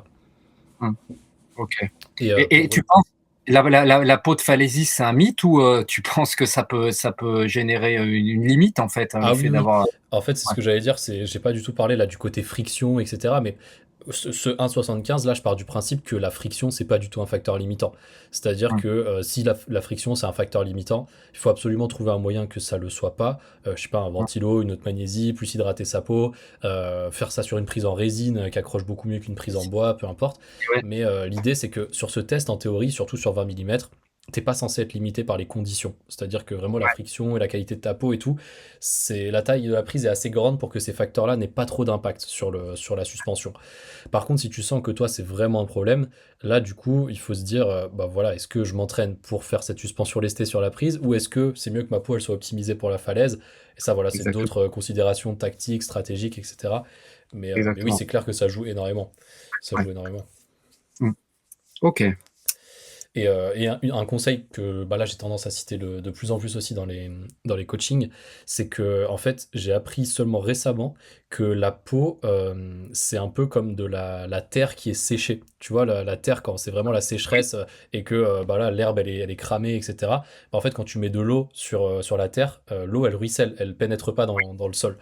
Et bah la peau, c'est un peu pareil, c'est-à-dire que quand tu as la peau qui est trop sèche tout le temps, en fait, elle a tendance à rejeter de l'eau parce que l'eau ne rentre pas dans la peau. Je sais pas si c'est trop clair Ouais. ce que je suis en train d'expliquer, Mais du coup, en fait, il faut pas avoir peur de s'hydrater les mains avec de la crème hydratante, etc. Parce qu'en fait, ça a justement l'effet inverse, c'est-à-dire que plus vous allez avoir les mains hydratées, après, bien sûr, faut pas se mettre de la crème juste avant d'aller grimper, mais le soir ou juste après la séance ou quoi, plus vous allez hydrater votre peau, en fait, mieux elle va se régénérer et moins elle va évacuer d'eau. Et ça, c'est vraiment un truc qui a changé pas mal de choses sur plein de personnes que je coach. Enfin, moi, j'étais déjà au Et courant indirectement, mais bah, ce que tu me dis là, ça m'interpelle complètement et je l'ai ressenti en fait en salle d'escalade, en essayant un projet que j'arrivais pas à faire. J'ai été me laver les mains, j'avais les mains du coup un peu plus humides et un peu plus molles. Et j'ai fait la voix. Donc maintenant, en fait, en salle, quand j'ai des objectifs de voix, je vais me laver les mains avant, un petit peu chaude, un peu plus humide, et j'ai l'impression de mieux adhérer, notamment sur tous les volumes, ce compas de grain, etc. J'ai vraiment fait un ressenti différent. ouais, mais ça, bah, on est déjà dans la stratégie, la tactique et les trucs un peu vraiment de niche au cas par cas. Mais c'est quelque chose, hein, et ça fait vraiment la différence. Ouais. Moi, je pense là récemment, j'ai un projet en salle. Mon facteur limitant, c'est qu'à la fin du bloc, j'ai plus de magnésie et du coup, je glisse de la pince. Et j'ai Mm. fait 6 ou 7 essais d'affilée où je tombais au dernier mouvement parce que j'ai la main qui glisse. Et là, pour Ouais. le coup, bah, y a rien à faire parce que je peux pas prendre de sac à pof, etc. parce que c'est la salle. Et c'est juste hyper frustrant, en fait, de se dire que là, tu sais que tu as un facteur limitant à ce niveau-là. Bon, après, je pourrais toujours être plus fort, plus rapide, etc. Enfin, on peut toujours tout optimiser. Mais sur une séance donnée, de se dire que tu n'arrives pas à faire ton objectif juste parce que tu as un facteur limitant sur la peau. Et après, ça, je pense, c'est aussi un peu une maladie de grimpeur de se dire ah, mais j'ai la peau qui est jamais assez bien, etc. Et très vite, comme tu dis, ça peut rentrer dans le mental, un peu ce qu'on peut appeler l'auto-sabotage, de se dire bon, bah, c'est normal que je fasse pas mon projet parce que ma peau, elle est dégueulasse. Et en fait, du Exact. coup, comme ça, on s'auto-sabote et en fait, on va jamais réussir. Donc, Mm. enfin voilà, je me perds Ouais. un peu sur la question, mais je pense qu'on a vraiment répondu un peu à tout. Oui. Euh, du coup, pour vraiment résumer cette question-là, c'est pas important en soi le ratio sur 20 mm. Ce qui est important, c'est juste de se dire que si vous dépassez le 1,75, vous avez plus trop d'intérêt à vous entraîner vraiment pour progresser sur du 20 mm. Passez sur des tailles de prise qui sont plus petites, du 14, du 12, etc. jusqu'à 10 mm. Et quand vous avez un ratio qui est à peu près de 1,5-1,6 sur 10 mm, là souvent vous êtes vraiment hyper solide et il y a peu de chances que vous ayez besoin de beaucoup plus de force pour faire des projets, enfin surtout en falaise là pour le coup. Donc du coup la question suivante c'était progresser en extérieur, est-ce que les méthodes d'entraînement doivent se rapprocher au plus près de la pratique ou de l'objectif? Quel angle de mur, quel type de prise? Euh, Ah oui attends, non. La question Oui. c'est... Ah oui, l'angle du bras, pardon. Oui, c'est ça. Oui. En gros, c'était sur le. Donc, je vais reformuler la question. Est-ce que pour progresser donc en extérieur, les exercices qu'on va faire dans les séances de prépa physique doivent être spécifiques au type de mouvement qu'on va retrouver dans les blocs ou dans les voies? J'ai bien résumé Ouais. la question. Ouais, c'est exactement ça. Je vais faire une séance de force lestée. Est-ce que je dois travailler l'angle de bras toujours au même angle pour avoir des repères, ou est-ce que je peux varier au cours de la séance ou dans les séances qui vont suivre? Est-ce que je dois me rapprocher vraiment de ma spécificité extérieure, ou est-ce que je le décorole de ça? Bah, de ça, je me souviens, je t'avais un peu répondu au salon, mais là, du coup, on va rentrer beaucoup plus en détail. En fait, la préparation physique ne sera jamais spécifique à l'escalade. Parce que de toute façon, ce qui est spécifique à l'escalade, c'est d'aller grimper. Ça, en fait, Oui. c'est un truc que j'ai compris aussi, enfin, assez tard, je vais pas abuser, mais enfin, c'est quelque chose où on a du mal à le comprendre, de se dire que, en fait, peu importe ce qu'on fait en prépa physique, même si c'est le plus spécifique du monde, ou j'ai vu un truc récemment là sur Instagram avec quelqu'un qui a mis des capteurs de force dans plein de positions différentes et qui fait un mouvement Ouais. spécifique, etc. Et en fait, j'étais là en mode, mais en fait, ça sert à rien parce que bah, il est en train de s'entraîner juste sur ce pattern-là de mouvement précis.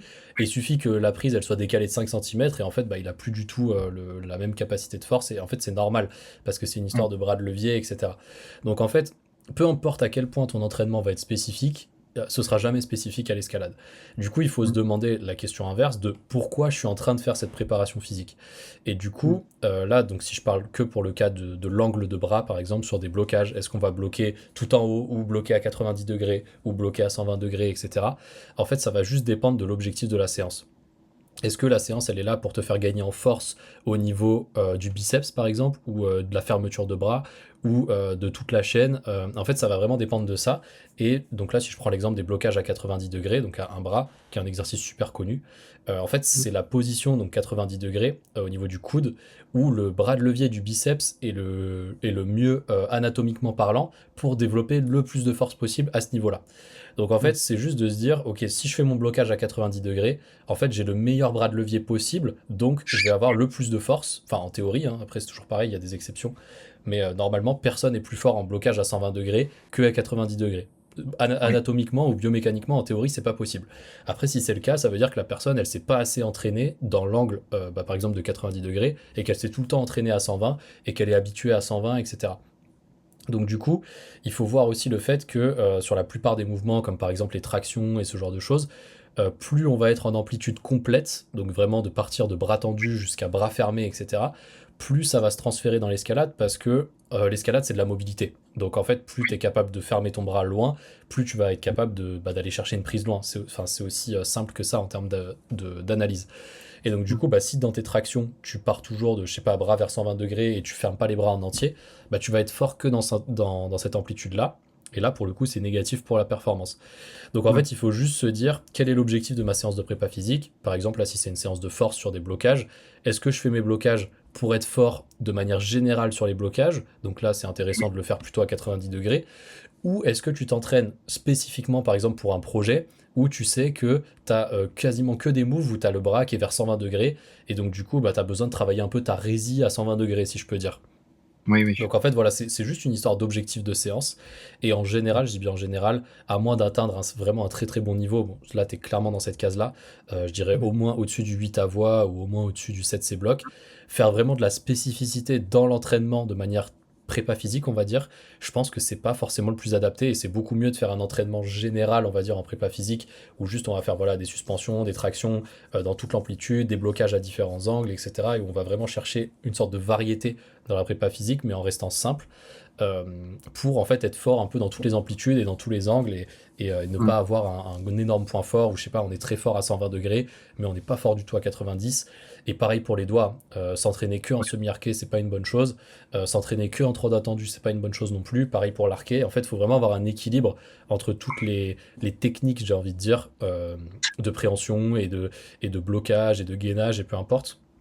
Donc en fait, c'est pour ça que moi j'aime bien travailler avec les mêmes exercices, par exemple les tractions, les suspensions et je sais pas un exercice de gainage comme les toes to bar, parce que en fait Mm. c'est des exercices où on peut juste modifier les variables de l'exercice pour le rendre spécifique ou non à tel ou tel objectif.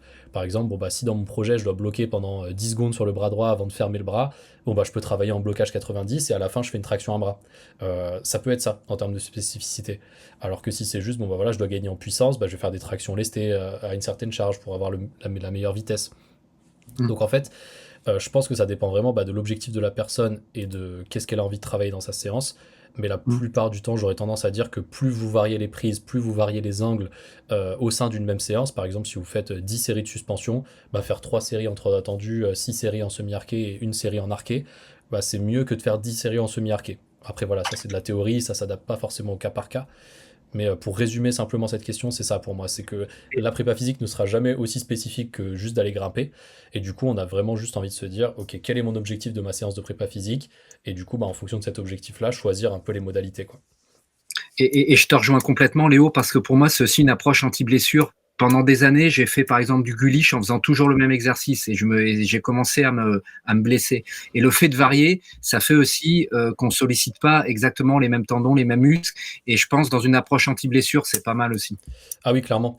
Bah, je prends souvent l'exemple de la boîte de vitesse pour cet exemple-là, où bah voilà, si tu as une boîte de vitesse avec 5 vitesses, c'est pas pour rien. Sinon, on n'aurait qu'une seule vitesse et on serait tout le temps en première. Et en fait, bah, si tu fais ça, juste au bout d'un moment, ta première, elle casse, quoi. Alors que si Ouais, tu passes les vitesses, bah, tu fais 300 000 km au lieu de 2000, quoi. Donc, exactement. donc c'est vraiment ça. C'est un peu l'idée que plus tu vas varier les angles, plus tu vas varier les préhensions, plus tu vas Ouais, varier aussi les types de mouvements quand tu vas grimper, les profils, tu parlais tout à l'heure bah, de dalles, de dévers, etc. En fait, plus vous avez de la variété, moins vous allez vous blesser, parce que pour qu'il y ait une blessure, souvent, il faut qu'il y ait de la répétition sur un stress répété, etc. Donc, mm, imaginons dans une séance de force sur de la board, par exemple, je fais que des arqués. Bah, c'est clair que si je passe 2 heures sur des arqués, j'ai beaucoup plus mm, de risques de me blesser que si je fais 30 minutes sur des arqués, 30 minutes sur des pinces et 30 minutes sur des plats. Ça, c'est clair et exactement. net. Et après, bah, quand vous allez grimper vraiment sur le mur, faut que ce soit transférable. Donc, par exemple, imaginons, si tu t'entraînes que sur des plats, mais que dans ta voie, c'est que des arqués, bah voilà, ça va pas se transférer et c'est normal. Donc, Ouais, faut prendre tout ça en compte et c'est ça qui est dur, je trouve, dans la préparation physique, surtout quand tu arrives vers des hauts niveaux de pratique comme ça, au-dessus du mm, huitième degré, hein, enfin, ou dans le huitième degré si on arrondit, c'est que tu dois te poser ces questions-là et des fois, la réponse n'est pas forcément claire. Et après, il y a le ouais, ratio aussi fatigue que la séance va me procurer contre oui, de quoi je peux m'attendre à progresser. Et là, tu vois, dans ton cas, si on reprend l'exemple des 20 mm, t'entraîner en force sur 20 mm, ça va te coûter énormément en termes de nerveux, de Oui, récupération, etc. Alors que tu vas pas progresser beaucoup, alors que faire le même protocole sur 10 mm, par exemple, peut-être que tu aurais des gains significatifs et que tu te fatiguerais moins dans ta séance. Ça, c'est une ouais, hypothèse. ouais. Ok, super, bah écoute, tu me dis, hein, mais sinon, je pense que je passe à la question suivante. Très bien. C'est top. Alors du coup, la question suivante, c'est faut-il respecter les protocoles classiques, donc les cycles de 8 séances sur 4 semaines. Donc là, tu parlais spécifiquement du Ouais, protocole F80, où du coup, ouais, le but du protocole, c'est de faire 2 séances par semaine de rési sur la poutre, ouais, avec du coup 4 semaines d'entraînement. Donc en tout, il y a 8 séances de rési à faire sur la poutre. Euh, et tu disais, du coup, ta meilleure, c'est souvent, que ce soit en suspension lestée ou F80, c'est souvent la quatrième ou la cinquième séance. Est-ce qu'il faut aller jusqu'à 8 séances si, en gros, de la cinquième séance jusqu'à la huitième, on stagne ou on régresse? Alors ça, du coup, exactement. pour répondre simplement, ça dépend vraiment de à quel point tu stagnes ou à quel point tu régresses. Euh, Si tu stagnes au sens strict, ou par exemple, imaginons ta série de... Je vais prendre une série de suspensions lestées, ce sera plus simple pour les Hum, auditeurs. Mais imaginons, séance 5, tu fais 3 suspensions de 5 secondes à 30 kilos. Séance Oui. 6, c'est pareil, tu progresses pas, mais tu sens que voilà, tu as quand même réussi à valider les suspensions. Donc pour moi, valider une Hum, suspension, ça veut juste dire que t'es pas à l'échec, que tu as quand même oui. réussi à tenir le temps donné, à la charge donnée. Bah, si ça continue jusqu'à la séance 8, de la 5 à la 8, enfin du coup séance 6, 7, 8, pour moi c'est ok, parce que tu t'étais prévu ce cycle de 8 semaines, et il y avait en théorie un intérêt à ce que ton cycle il dure 8 séances, enfin du coup 4 semaines. Par contre, si c'est dans un objectif de progression pure et que tu veux juste recycler, par exemple te dire ok je fais un cycle de rési, dès que je stagne trop, hop je repasse sur un cycle de force. Et bah là du coup tu Hum, as tout intérêt à plutôt t'arrêter à la séance numéro 6 et te dire par exemple bon bah ok en fait ma meilleure séance c'était la 5, la séance 6 je fais un deload et la séance 7 je repars sur un autre cycle ou sur un deuxième cycle de rési ou quoi, enfin voir si ça relance un peu la progression de juste faire un deload. Donc, en fait, c'est vraiment de la périodisation. C'est-à-dire que est-ce que tu te dis que là, tu t'entraînes en rési pour juste progresser de manière générale sur la rési, ou est-ce que tu veux être OK avec le fait d'accumuler un peu de fatigue parce que tu sais que tu vas surcompenser et qu'il faut vraiment que tu sois en forme, par exemple, dans 3 semaines et pas dans 3 jours. ouais. Donc, c'est plutôt comme ça que je la vois, cette question-là. Et du coup, bah non, il n'y a rien qui oblige à suivre la durée préconisée sur ces cycles-là, parce que ces cycles-là, c'est fait dans des cadres scientifiques, donc dans le cadre d'une étude, où si les personnes commencent à individualiser et à dire ah bah non, moi la séance 7, je la fais pas parce que je me sens fatigué, bah en fait, on peut pas comparer les individus entre eux, et ça remet en question la méthode scientifique au sens large. Donc, euh, donc non, Ouais. faut bien sûr s'inspirer de ce qui se fait scientifiquement, et du coup, moi, c'est ce que je dis à chaque fois, que ce soit dans les podcasts ou dans les coachings ou quoi, méthode basée sur la science. Oui, mais justement, c'est pas méthode stricto sensu science, parce que sinon, je dirais juste à tout le monde, bon bah voilà, faites du F100, faites du F80, faites du F60, et vous allez progresser, et si vous avez le potentiel, vous allez arriver au 9A. Sauf que dans la réalité, ça se passe pas trop comme ça, parce que bah, il y a la différence entre la science et ce qui se passe vraiment sur le terrain. Et du coup, c'est pour ça que l'expérience en coaching, bah, plus les années passent, plus je commence à avoir aussi des opinions qui sont assez tranchées et savoir si ça ou ça c'est bien pour telle personne. Enfin, non pas que j'ai la vérité absolue, mais je peux me dire par rapport à mon expérience, ce truc-là, ça va pas être bien pour telle personne. Enfin, j'ai des forts pressentiments et souvent, si la personne s'acharne quand même dans ce truc-là, bah, souvent elle se rend compte que c'était pas forcément bénéfique. Donc voilà, je pense que pour cette question, pour résumer, c'est juste une histoire de périodisation. C'est est-ce que tu es OK avec le fait d'accumuler un peu de fatigue si tu stagnes juste.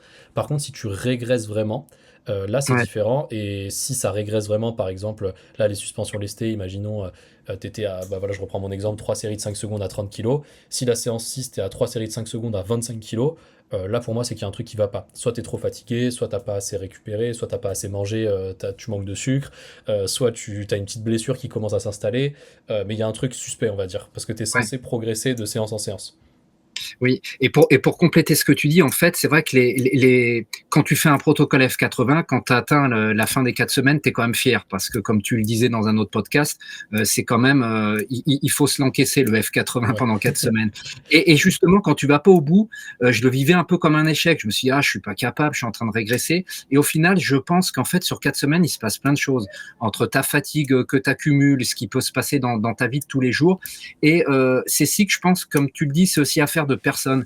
Et moi, en fait, en me connaissant, j'ai l'impression que des cycles de 3 semaines, ça me convient mieux, en fait. Voilà. Donc, je pense qu'il faut vraiment l'individualiser et pas rester complètement figé sur des protocoles papier, quoi. Oui, bien sûr. Et puis, faut pas hésiter aussi à doubler les cycles. Moi, c'est quelque chose que je fais souvent dans les coachings aussi. Par exemple, tu t'étais dit, voilà, mon objectif, c'est d'atteindre, je vais reprendre les ratios, 1,7 de ratio sur 20 millimètres. Bah, je suis arrivé à 1,65. Je suis encore en train de progresser. Enfin, j'étais pas en train de stagner dans mon cycle. Bon, bah, pourquoi pas faire juste une petite semaine de deload, faire un deuxième Mm. cycle de force, voir où est-ce que ça me mène. Et souvent, Mm. c'est bénéfique de doubler les cycles. Enfin, ça dépend des personnes, ça dépend des Oui, objectifs. Mais si tu as vraiment envie de passer un gros cap en rési, par exemple, ça peut oui, valoir le coup de faire deux cycles de rési d'affilée avec une ou deux semaines un peu off entre les deux. Et du coup, enfin, on va y revenir après avec les périodes off de qu'est-ce qu'il faut ouais, faire, qu'est-ce qu'il faut pas faire. ouais, Mais du coup, je vais passer à la question suivante. Donc la question oui, suivante, c'était, je n'arrive jamais à prévoir la surcompensation qui devrait théoriquement arriver après la fin d'un cycle de 4 semaines. Elle arrive quelquefois bah, plusieurs mois après ou même en cours du cycle. Est-ce que c'est dû à la fatigue accumulée? Enfin, ou en gros, si je résume simplement la question, pourquoi ma surcompensation, elle n'arrive pas de manière naturelle au bout de 4 semaines et après la semaine de repos? Pourquoi des fois ça arrive avant, des fois ça arrive après? Et, du coup, c'est ce que tu as voulu dire hein, dans cette question. Exactement. En fait, avec les années, à chaque fois, j'ai essayé de me fixer des objectifs en me disant, en amont, je me prépare pour être en forme sur telle ou telle période, et ça a jamais vraiment matché.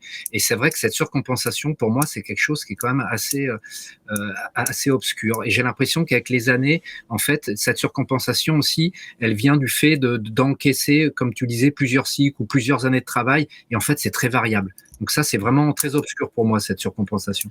Bah déjà, c'est individuel, c'est-à-dire que on réagit pas tous pareil au protocole d'entraînement. Il y en a qui, comme tu dis, limite, ils vont avoir leur pic de forme pendant le cycle et juste après, ils Ouais. vont être hyper fatigués aussi parce que tu viens de finir ton cycle. Donc psychologiquement, ça peut impacter. Tu te dis, bon, bah c'est Mmh. bon, j'ai fini mon cycle, je me relâche et en fait, ton corps se relâche complètement. Et ça, c'est un syndrome qui est bien connu des compétiteurs qui souvent Mmh. tombent malades après les compétitions. Où en fait, ils sont tellement stressés, ils ont tellement tout mis pour être en Ouais. forme le jour J que dès l'échéance passée, en fait, le corps il se relâche complètement et du coup, bah, t'as vraiment cette fatigue extrême qui des fois les rend malades. Enfin voilà, ils vont pas être extrêmement Ouais. malades, mais ils vont avoir un peu comme la grippe, quoi, 2 jours après la compète. Et, euh, Mmh. et donc du coup, c'est hyper individuel, ça dépend du psychologique aussi. Et ce qu'il Mmh. faut voir, en fait, c'est s'il n'y a pas des schémas qui reviennent.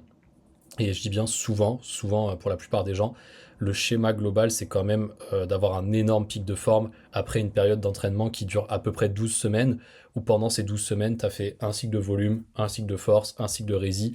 Ça, c'est quelque chose qui est assez connu, qui est assez bien documenté, et où je le vois bah, avec plein de personnes qu'on coach.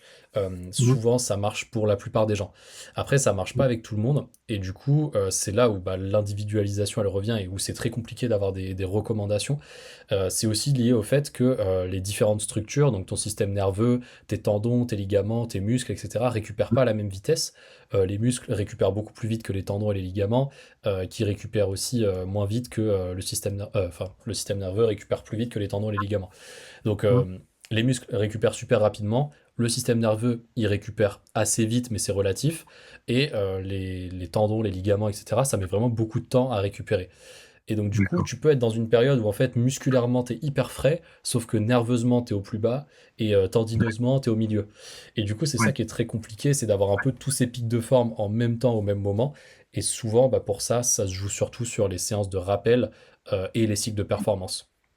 Parce que Ouais. du coup, le cycle de performance, c'est vraiment, voilà, je fais que des séances de rappel, souvent même qui vont être intégrées à l'échauffement, et où en fait, du coup, tu minimises absolument toutes les fatigues, sauf bah, du coup la fatigue que tu vas t'infliger sur le mur d'escalade, on va dire. Et Ouais. donc voilà, ça se joue à ce moment-là, je pense. Et si jamais tu as beaucoup cette sensation et que tu essayes de comprendre un peu quand est-ce que tu dois surcompenser ou pas, enfin même si on ne le Mmh. maîtrise pas vraiment, essaye de te Ouais. planifier plus souvent des cycles vraiment de performance où tu te dis, bon, Mmh. bah, même s'il n'y a pas les conditions en falaise ou quoi, c'est pas grave. Je me dis que là, pendant 3 semaines, je suis censé être en pic de performance. Bah, je fais Mmh. juste des petites séances de rappel et je vois concrètement ce qui se passe. Et peut-être que D'accord. arrivé à la semaine 2 ça va se déclencher d'un coup, tu vois, parce que tu auras vraiment récupéré pendant la semaine 1. On peut pas trop savoir et souvent, je pense que c'est un peu le meilleur conseil que je peux donner à cette question-là, c'est de juste prévoir des périodes de performance, même si c'est pas Mmh. forcément le meilleur moment de l'année par rapport aux conditions extérieures, etc. Mais d'avoir un Oui. peu, comme tu disais, des projets annexes, soit sur un system board, je sais pas, par exemple des projets sur la Kilter, si Ouais. tu as une salle de voix et qui change pas trop Oui. souvent les voix, avoir un projet en salle, ça peut se matérialiser comme ça. Ok, c'est top. Je passe à la question Mmh. suivante. Oui, Allez, du coup, la question suivante, c'était, j'ai l'impression qu'avec les années, je ne dois pas m'arrêter trop longtemps sans grimpe ou sans entraînement. Si je fais un break de 5 6 jours, je repars de trop bas. Est-ce que s'il n'y a pas de voyante d'alerte blessure, il faut se forcer à faire un stop dans l'année, ou est-ce qu'on peut enchaîner les cycles juste en variant les intensités, etc. Donc là, pour faire très simple, la question c'est est-ce que je suis obligé de faire des semaines de pause ou beaucoup de jours de repos à la suite pour progresser un peu sur du long terme? Est-ce que c'est vraiment bénéfique? Ou est-ce que si je me sens bien, bah, il n'y a pas de raison et je peux continuer à grimper, à m'entraîner, etc. Euh, pour répondre simplement à la question, je dirais mm, que tant que tu n'en ressens pas vraiment le besoin, oui, il y a aucune loi, on va dire, qui te dit il ah faut ouais, absolument faire une semaine de repos tous les 3 mois ou je sais pas quoi. Ça, c'est ouais, plus des conseils généraux que même moi j'ai tendance à citer ou à conseiller parce que la ouais, plupart des gens, soit on en a besoin mais on n'ose pas se le dire, on n'ose pas se ouais, dire qu'on a besoin d'une semaine de repos et on se l'accorde pas parce on se dit ouais mais non mais je la mérite pas ou je sais pas quoi, alors qu'en soi on en a vraiment besoin. ouais, Mais en fait, si tu es dans le cas où, comme tu dis, il n'y a pas d'alerte en termes d'inflammation, de blessure, de fatigue, etc., que tu as un objectif précis, etc., bah en vrai, souvent, prendre juste 2 ou 3 jours off pour juste bien récupérer d'un cycle, ça peut largement oui, suffire, parce qu'en 2 3 jours, en général, c'est la vitesse de récupération musculaire, en fait, tout simplement. Si tu as vraiment des grosses courbatures ou que tu as vraiment forcé, souvent, 3 jours plus tard, tu es censé avoir ouais, récupéré, musculairement parlant en tout cas. Euh, et donc du coup, bah, ça peut suffire. Et après, rien n'empêche en fait, si tu prends vraiment un break pour vraiment faire une pause parce que tu sens que tu es un peu trop fatigué, etc., de faire des séances de, moi j'appelle ça de rappel de sensation, où vraiment tu vas ouais, faire du volume dans du très facile, juste pour voilà grimper un peu, pas perdre les sensations. Et en fait, ce qui se perd le plus vite, je pense que tu l'as expérimenté aussi, l'endurance et la résistance. La force se conserve assez bien, mais tout ce qui est endurance et résistance, oui, si tu arrêtes pendant 2 semaines, bah, souvent il te faut 2 semaines de plus pour revenir. Et du coup, tu as oui. l'impression d'avoir perdu un mois, quoi. Ouais, et j'ajouterais encore plus en vieillissant. Vraiment, je vois si j'arrête, je pars vraiment de trop bas. Et puis, tu vois, je vois pas mal de copains de ma génération avec qui je grimpais, qui ont fait des breaks hein, de plusieurs mois, voire d'années. Et ben, ils ont jamais repris en fait derrière. Et Hmm. ma motivation et le fait d'être toujours dedans, c'est aussi peut-être le fait d'avoir jamais vraiment arrêté quoi en fait. Parce que ça me plaît Ouais. aussi. Et je pense que c'est très bien de parler de ce truc-là, là, du fait que quand tu repars de trop loin, souvent même ça te dégoûte de la pratique et tu t'as même pas envie Exact. de revenir parce que souvent il y a des histoires d'ego, même si c'est pas pour se comparer aux autres, hein, si on se compare à soi-même, c'est clair que si là j'arrête pendant, je sais pas, 5 ans et que je reviens et que je suis dans le CISA, je vais prendre aucun plaisir à être dans le CISA parce que je vais être sur ma gloire passée, entre guillemets, de me dire, bon bah, je sais pas, il y a 10 ans, je randonnais les 8A sur la Kilter, j'en sais rien. Et du coup, ça Ouais, va faire mal de se dire, je suis en train de faire quelque chose où en fait, bah, je prends même pas de plaisir parce que le plaisir, c'était justement de progresser, de gravir un peu les cotations, etc. Donc, c'est pour ça aussi hein, que ouais, souvent, quand les gens arrêtent pendant un certain temps, ils reprennent jamais vraiment, ou alors ils en font très souvent, enfin, très ouais, ponctuellement c'est en ça. loisir ou quoi, que vraiment se Ouais, dire, voilà, je reprends la grimpe, je reprends l'entraînement, etc. Je pense qu'il y a ces raisons un peu psychologiques aussi là derrière.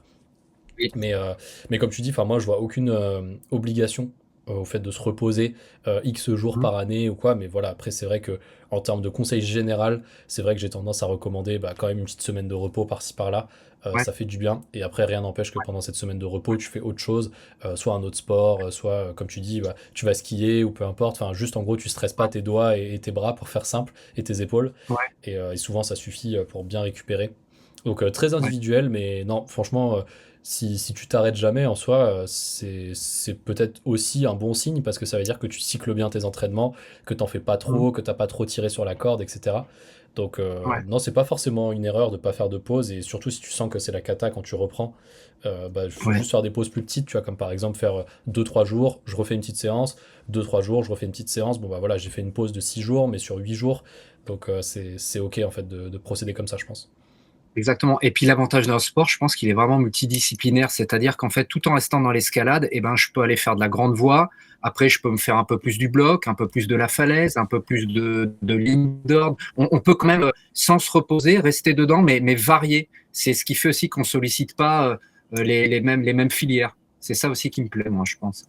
Ouais, et puis c'est très juste dans le sens où bah voilà, si tu fais de la grande voie, tu vas pas trop stresser tes tendons, tes ligaments en termes de force par exemple, et donc ça va être ok Mmh. pour la récup tendineuse et ligamentaire, et surtout que tu vas passer beaucoup de temps sur les prises, donc tu augmentes un peu ta compliance en termes de tendons et ligaments, donc c'est Ouais, souvent ça peut être des bonnes choses, enfin c'est très complémentaire, et c'est pas pour rien ouais, que souvent les meilleurs grimpeurs, ils sont aussi les meilleurs dans plein de styles différents, enfin pas forcément les meilleurs au sens strict, mais ils sont très bons dans plein de styles cumulés, c'est-à-dire que les meilleurs ouais, falaisistes sont aussi très bons en bloc, les très bons bloqueurs sont aussi de bons falaisistes, enfin même ceux qui font quasiment jamais de voix, ils font quand même des 9A quand ils font des 8C blocs. ouais, Euh, ouais, Enfin voilà, il y a une certaine corrélation, on va dire, entre les différents niveaux qui, je pense, ouais. si vraiment quelqu'un veut devenir vraiment un grimpeur complet, etc., il faut tendre à avoir, je pense. Après, voilà, c'est pas grave si vous faites 8 A bloc de pas faire 8 C voix. Mais je pense que voilà, si vous faites 8 B bloc et que vous faites pas 7 C voix, ça peut vous limiter dans votre pratique à certains moments, si vraiment vous voulez progresser ou quoi. Enfin, après, voilà, je rentre pas forcément dans ce débat-là. Ouais. Mais c'est clair que la variété de pratiques, comme tu dis, même au niveau de la prévention des blessures, ça aide grandement. Ouais. Et pour compléter, alors peut-être qu'on déborde un peu, mais c'est intéressant pour les auditeurs. Si tu pratiques le bloc, tu peux le pratiquer sur des rochers différents, sur du grès à Fontainebleau, Ah tu peux oui. aller sur des blocs de calcaire, des blocs de granit.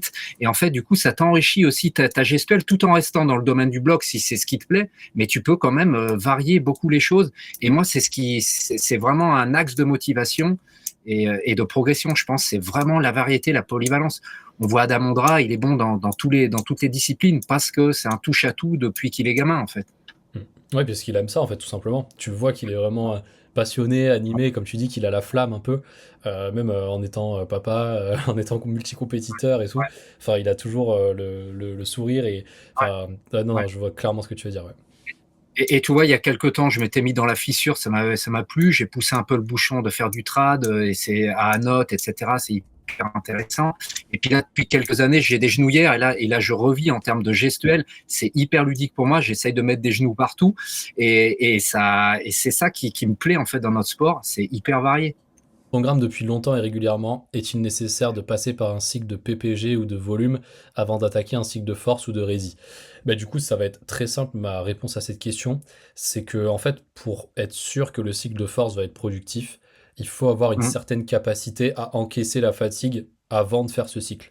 C'est-à-dire que bah là, je parle au sens large pour les auditeurs, mais si vous avez par exemple fait une période de pause de un mois et que vous reprenez l'escalade et que une semaine après vous faites un cycle de force, il y a de grandes chances que ça se passe très mal parce que votre corps n'est pas prêt à encaisser la contrainte.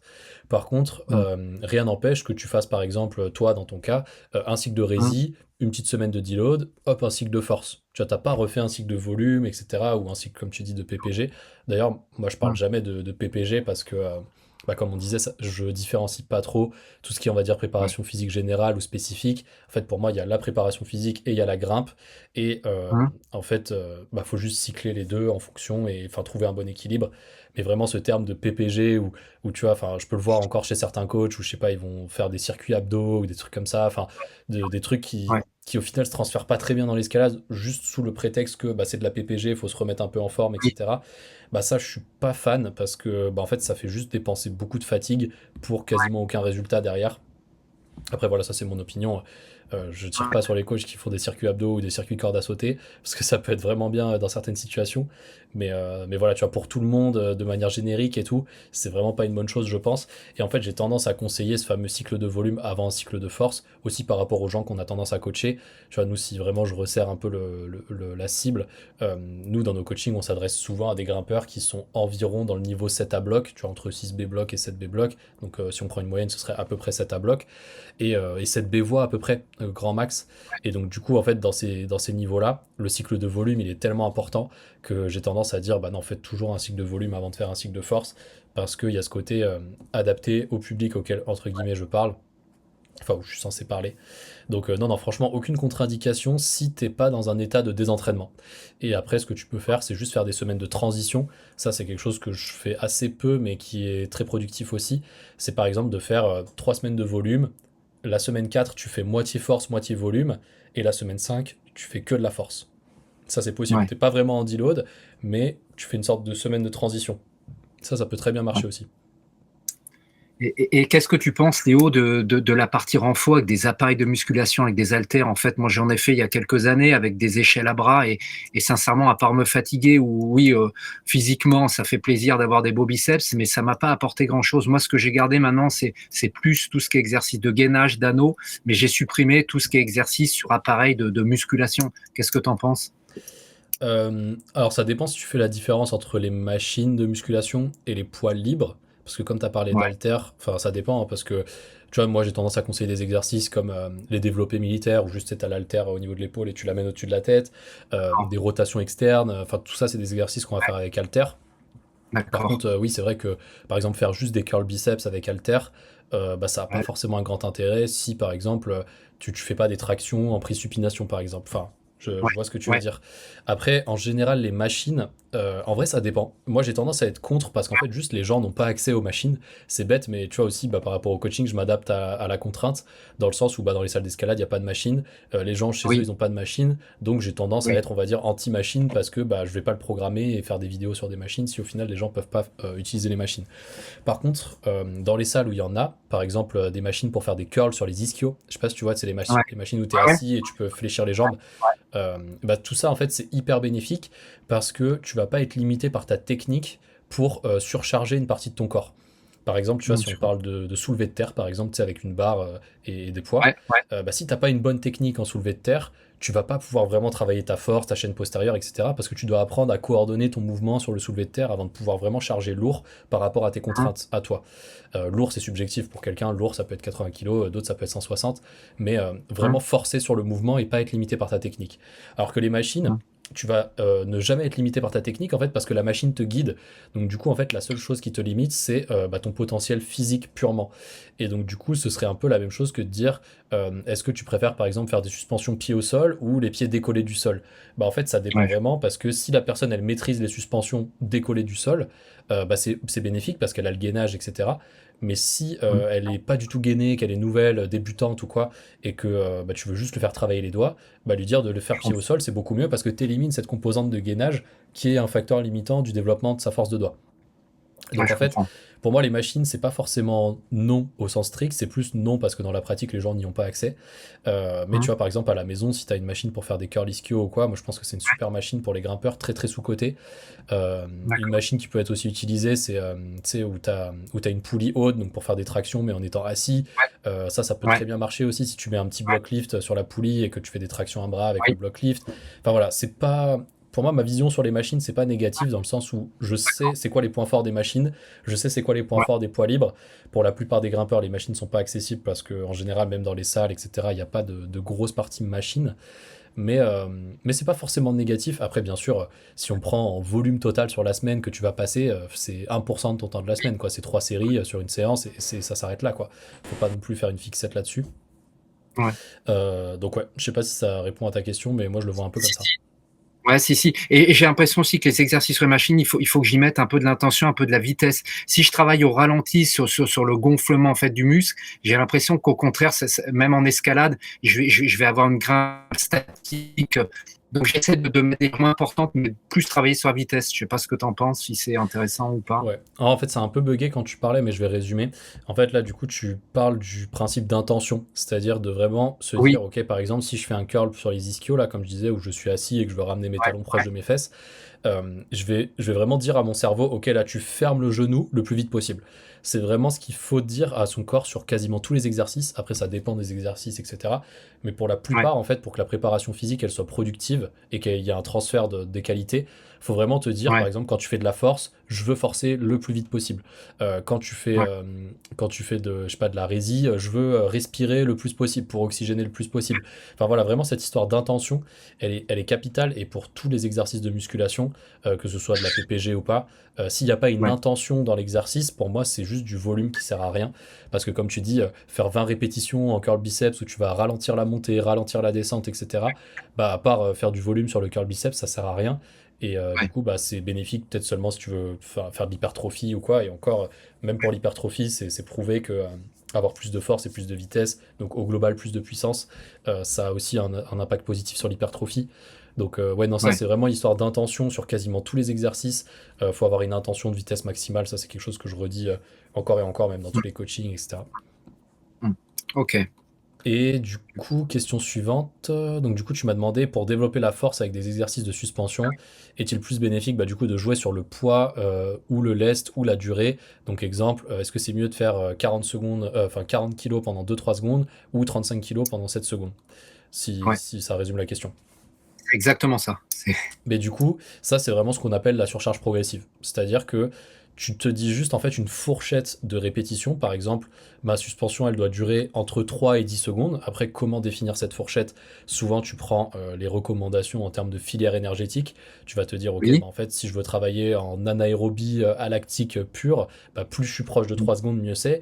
Si je veux un mélange entre anaérobie lactique et anaérobie lactique, enfin voilà, en gros, en fonction des filières, Ouais, bah, je vais peut-être plutôt faire une durée moyenne, comme entre 10 et 15 secondes. Euh, mais en fait, l'idée, c'est que tant qu'on reste dans une fourchette précise, par exemple, entre 3 et 10 secondes, et que juste on progresse en termes de charge, en termes de nombre de séries, etc., au fil des semaines, c'est vraiment ça qui est plus important. Donc en fait, j'aurais tendance à dire de commencer par des charges plutôt légères sur des temps plutôt longs. Par exemple, oui, séance 1, 10 secondes à 30 kilos. Et plus tu te rapproches de la fin du cycle, et plutôt bah, augmenter les charges, comme par exemple, bah, imaginons séance 1, tu es à 10 secondes sur 30 kilos. Et bah, la séance 8, par exemple, tu es à 3 secondes sur 40 kilos. Et tu as gagné 10 kilos sur ta suspension. Après, quelle charge utiliser? Est-ce que du coup tu fais exprès de prendre 30 kilos plutôt que 35, etc. Enfin, ça, c'est du coup, c'est les pourcentages en fonction oui, des gens. Il faut se tester, il faut l'adapter à la personne, etc. Mais ce qui marche bien pour savoir si tu es sur la bonne route, c'est l'échelle de RPE, donc d'intensité perçue. Et souvent, quand tu fais de la force, tu as envie d'être entre RPE 8 et RPE 10. Donc en fait, ce que tu veux te dire, c'est que au début de ton cycle, tu es sur des suspensions plutôt longues qui durent environ 10 secondes avec des charges où tu es à intensité 80%. Et à la fin du ouais, cycle, tu es sur des charges à intensité 100% sur 3 secondes. Et, euh, et ça, c'est la logique globale. Après, voilà, ouais, ça dépend vraiment des adaptations que tu veux avoir. Si c'est de l'endurance de force que tu veux faire et pas de la force pure, tu peux faire ouais, des clusters, etc. Enfin, il y a plein de méthodes en fait qui sont possibles. Mais de toute façon, les variables, ce sera toujours les mêmes. Ce sera toujours le temps de suspension, les minutes de repos entre les séries. Ça aussi, c'est très sous-coté. Faire le oui, même nombre de répétitions avec la même charge, mais avec 2 minutes de repos et 5 minutes, c'est pas du tout la même chose, c'est pas les mêmes adaptations. Euh, donc en fait, voilà, c'est juste connaître les variables, donc le poids, la durée de suspension, le temps de repos, l'intention, etc. Et en fait, de juste faire varier ces variables en fonction de ce que tu as envie de travailler. ouais. Par contre, toi, tu penses, Théo, qu'en dessous de 3 secondes, pour la force, ça a vraiment un intérêt ou pas? Si après on est sur une suspension de 1 ou 2 secondes, il faut quand même avoir ce serait quoi le minima quand même Bah, en à fait, tenir? le minimal, c'est ce qu'on appelle la force peak. C'est ce qu'on Ouais, va tester, tu vois, par exemple, sur le Team Deck. Quand juste tu tractes le plus fort possible sur le Team Deck, on va prendre la force peak sur 0,1 seconde. Et en fait, ça, c'est intéressant de le tester, mais c'est pas forcément intéressant de l'entraîner parce que tu oui, l'entraînes en fait passant du temps sous tension en fait. Donc oui, ça dépend ce que tu veux faire. Est-ce que c'est un test? Est-ce que c'est un entraînement? Et dans ouais, tous les cas, moi ce que j'ai tendance à recommander, c'est jamais de passer en dessous des 3 secondes parce que ouais, en escalade, c'est pas du tout spécifique. C'est-à-dire que mmh, tu vas jamais tenir une prise pendant moins de 3 secondes, sauf si c'est sur une oui, relance ou sur des mouvements de puissance ou quoi. Et ça, du coup, bah, c'est autre chose que de la force max, c'est vraiment de la puissance, donc il faut le tester différemment. Mais mmh, du coup, de se dire qu'il y a aussi un énorme risque de blessure, je pense. Si tu prends par oui, exemple 50 kilos pendant 1 seconde, bah, en fait, tu as tellement de oui, chances de zipper, de mal te placer, etc., que à moins d'être tout à fait. vraiment expert en suspension et d'avoir un objectif précis, de juste bah, décoller la charge du sol pendant 1 seconde, pour moi, ça n'a aucun Oui, sens et trop de risque de blessure par rapport aux bénéfices. Donc, c'est plus pour ça que j'ai tendance à recommander des suspensions de minimum 3 secondes. Et ouais, pour cette histoire de force pique, en fait, c'est intéressant de la tester parce que tu peux avoir un énorme gap entre ta force pique et ta force sur 2-3 secondes. Et du coup, dans ces oui, cas-là, ça veut dire que tu as un profil qui est nerveusement hyper fort, mais oui, musculairement qui est plutôt faible. Et du coup, bah, ça donne ouais, des indications sur ton profil et sur comment il faut que tu t'entraînes pour rééquilibrer tout ça, etc. Mais ça, du coup, bah, ça rentre dans la partie, on va dire, test physique et individualisation de l'entraînement. Donc, on sort un peu de la question. Mais c'est ouais, très intéressant de voir que certaines personnes, elles ont une force pique qui est énorme, mais oui, sur une moyenne sur 10 secondes, elles vont s'écrouler. Alors que d'autres, sur 10 secondes, ils vont être hyper endurants, mais par contre, sur de la force pique, ils sont pas beaucoup plus forts que leur moyenne sur 10 secondes. Et du Ouais, coup, ouais, bah, tu vois vraiment différents profils et comment t'entraîner en fonction de ton profil, quel stade tu veux maximiser, etc., quoi. ouais, ouais, ouais. Super. Et du coup, la question suivante, du coup, c'est la dernière. Alors, du Ouais, coup, tu me dis, il me semble que pour progresser, il faut accepter une tolérance à la douleur pendant l'entraînement. Là, tu m'as mis entre ouais, parenthèses, donc douleur lactique, on va dire. Comment ouais. distinguer, du coup, la douleur de fatigue ou la douleur de blessure et quand s'arrêter? Alors, ça, du coup, Ouais. pour moi, c'est une très bonne question. Parce que Mmh. bien sûr, il faut une tolérance à la douleur en escalade, mais aussi à la Ouais, douleur physique. Qu'est-ce que j'appelle la douleur physique? C'est par exemple bah, arquer une prise de 8 millimètres sur trois doigts, ça fait mal aux doigts. ouais, C'est pour ouais, tout le monde. Et ça, vraiment, plus je parle à des grimpeurs expérimentés, plus je vois que même les grimpeurs forts qui tiennent vraiment les prises hyper fort, etc., ils ont mal en fait. Ils ont mal aux doigts quand ils oui. sont en train de serrer la prise, ça leur découpe la peau, mais ils ont Ouais, développé cette tolérance à la douleur et ils savent que, ok, bah, c'est juste une douleur à un instant T où ça fait juste un peu mal à la peau, et après, voilà, si je me repose, etc., bon, bah, c'est bon, en fait, c'est pas si grave. Du coup, la ouais, différence entre la bonne douleur et la mauvaise douleur, elle est très subtile des fois, parce que, enfin, en fait, pour moi, c'est très simple. En fait, je vais dire plutôt la réponse à la question. Pour moi, c'est est-ce que la ouais, douleur diminue ton potentiel de force? Si la douleur diminue ton potentiel de force, c'est que c'est une mauvaise douleur. C'est-à-dire que là, si je reprends mon exemple de arquer sur trois doigts sur 8 millimètres, si ouais, sur un test physique, je sais pas, tu es capable de tracter 30 kilos et que, en fait, le fait que ça te fasse mal, ça te fait tracter que à 23 kilos, bah là, pour le coup, c'est une oui, très mauvaise douleur parce que ça d'accord. diminue ton potentiel de force. Et donc souvent, ça veut Ouais, dire que enfin, indirectement, derrière, tu es en train de blesser tes tendons, tes ligaments, etc. Enfin, que c'est ouais, vraiment pas bénéfique. Par contre, oui, si c'est une douleur où tu as juste mal, là, comme je disais dans cet exemple, où tu serres une petite réglette horrible, mais où tu sens que ouais, tu peux quand même forcer dessus, et ben là, pour moi, c'est pas une mauvaise douleur, parce que du coup, ça veut ouais, juste dire que tu as acclimaté ton corps à supporter cette douleur-là. Et après, pour ouais, moi, la douleur, ce que tu as appelé du coup la douleur lactique, donc c'est vraiment le fait d'être daubé et de ouais, tolérer un peu tout à cette fait. daubante. Ça, c'est très spécifique aux personnes parce que même moi, je m'en suis rendu compte assez récemment quand j'ai vraiment appris à me reposer, de vraiment me mettre sur un bac Oui, et délayer, etc. En fait, avant, dès que je sentais que j'étais un tout petit peu daubé, en fait, je paniquais ouais, parce que je me disais, oui, ah ouais, mais en fait, ça y est, je suis daubé et je peux plus bouger en fait. Enfin, là, si j'arrive au prochain clip, je vais jamais pouvoir clipper, etc. ouais, Et du coup, je surcrispais et j'arrivais jamais en fait à comprendre ce que c'était d'être daubé à ouais, 2 sur 10 ou d'être daubé à 10 sur 10.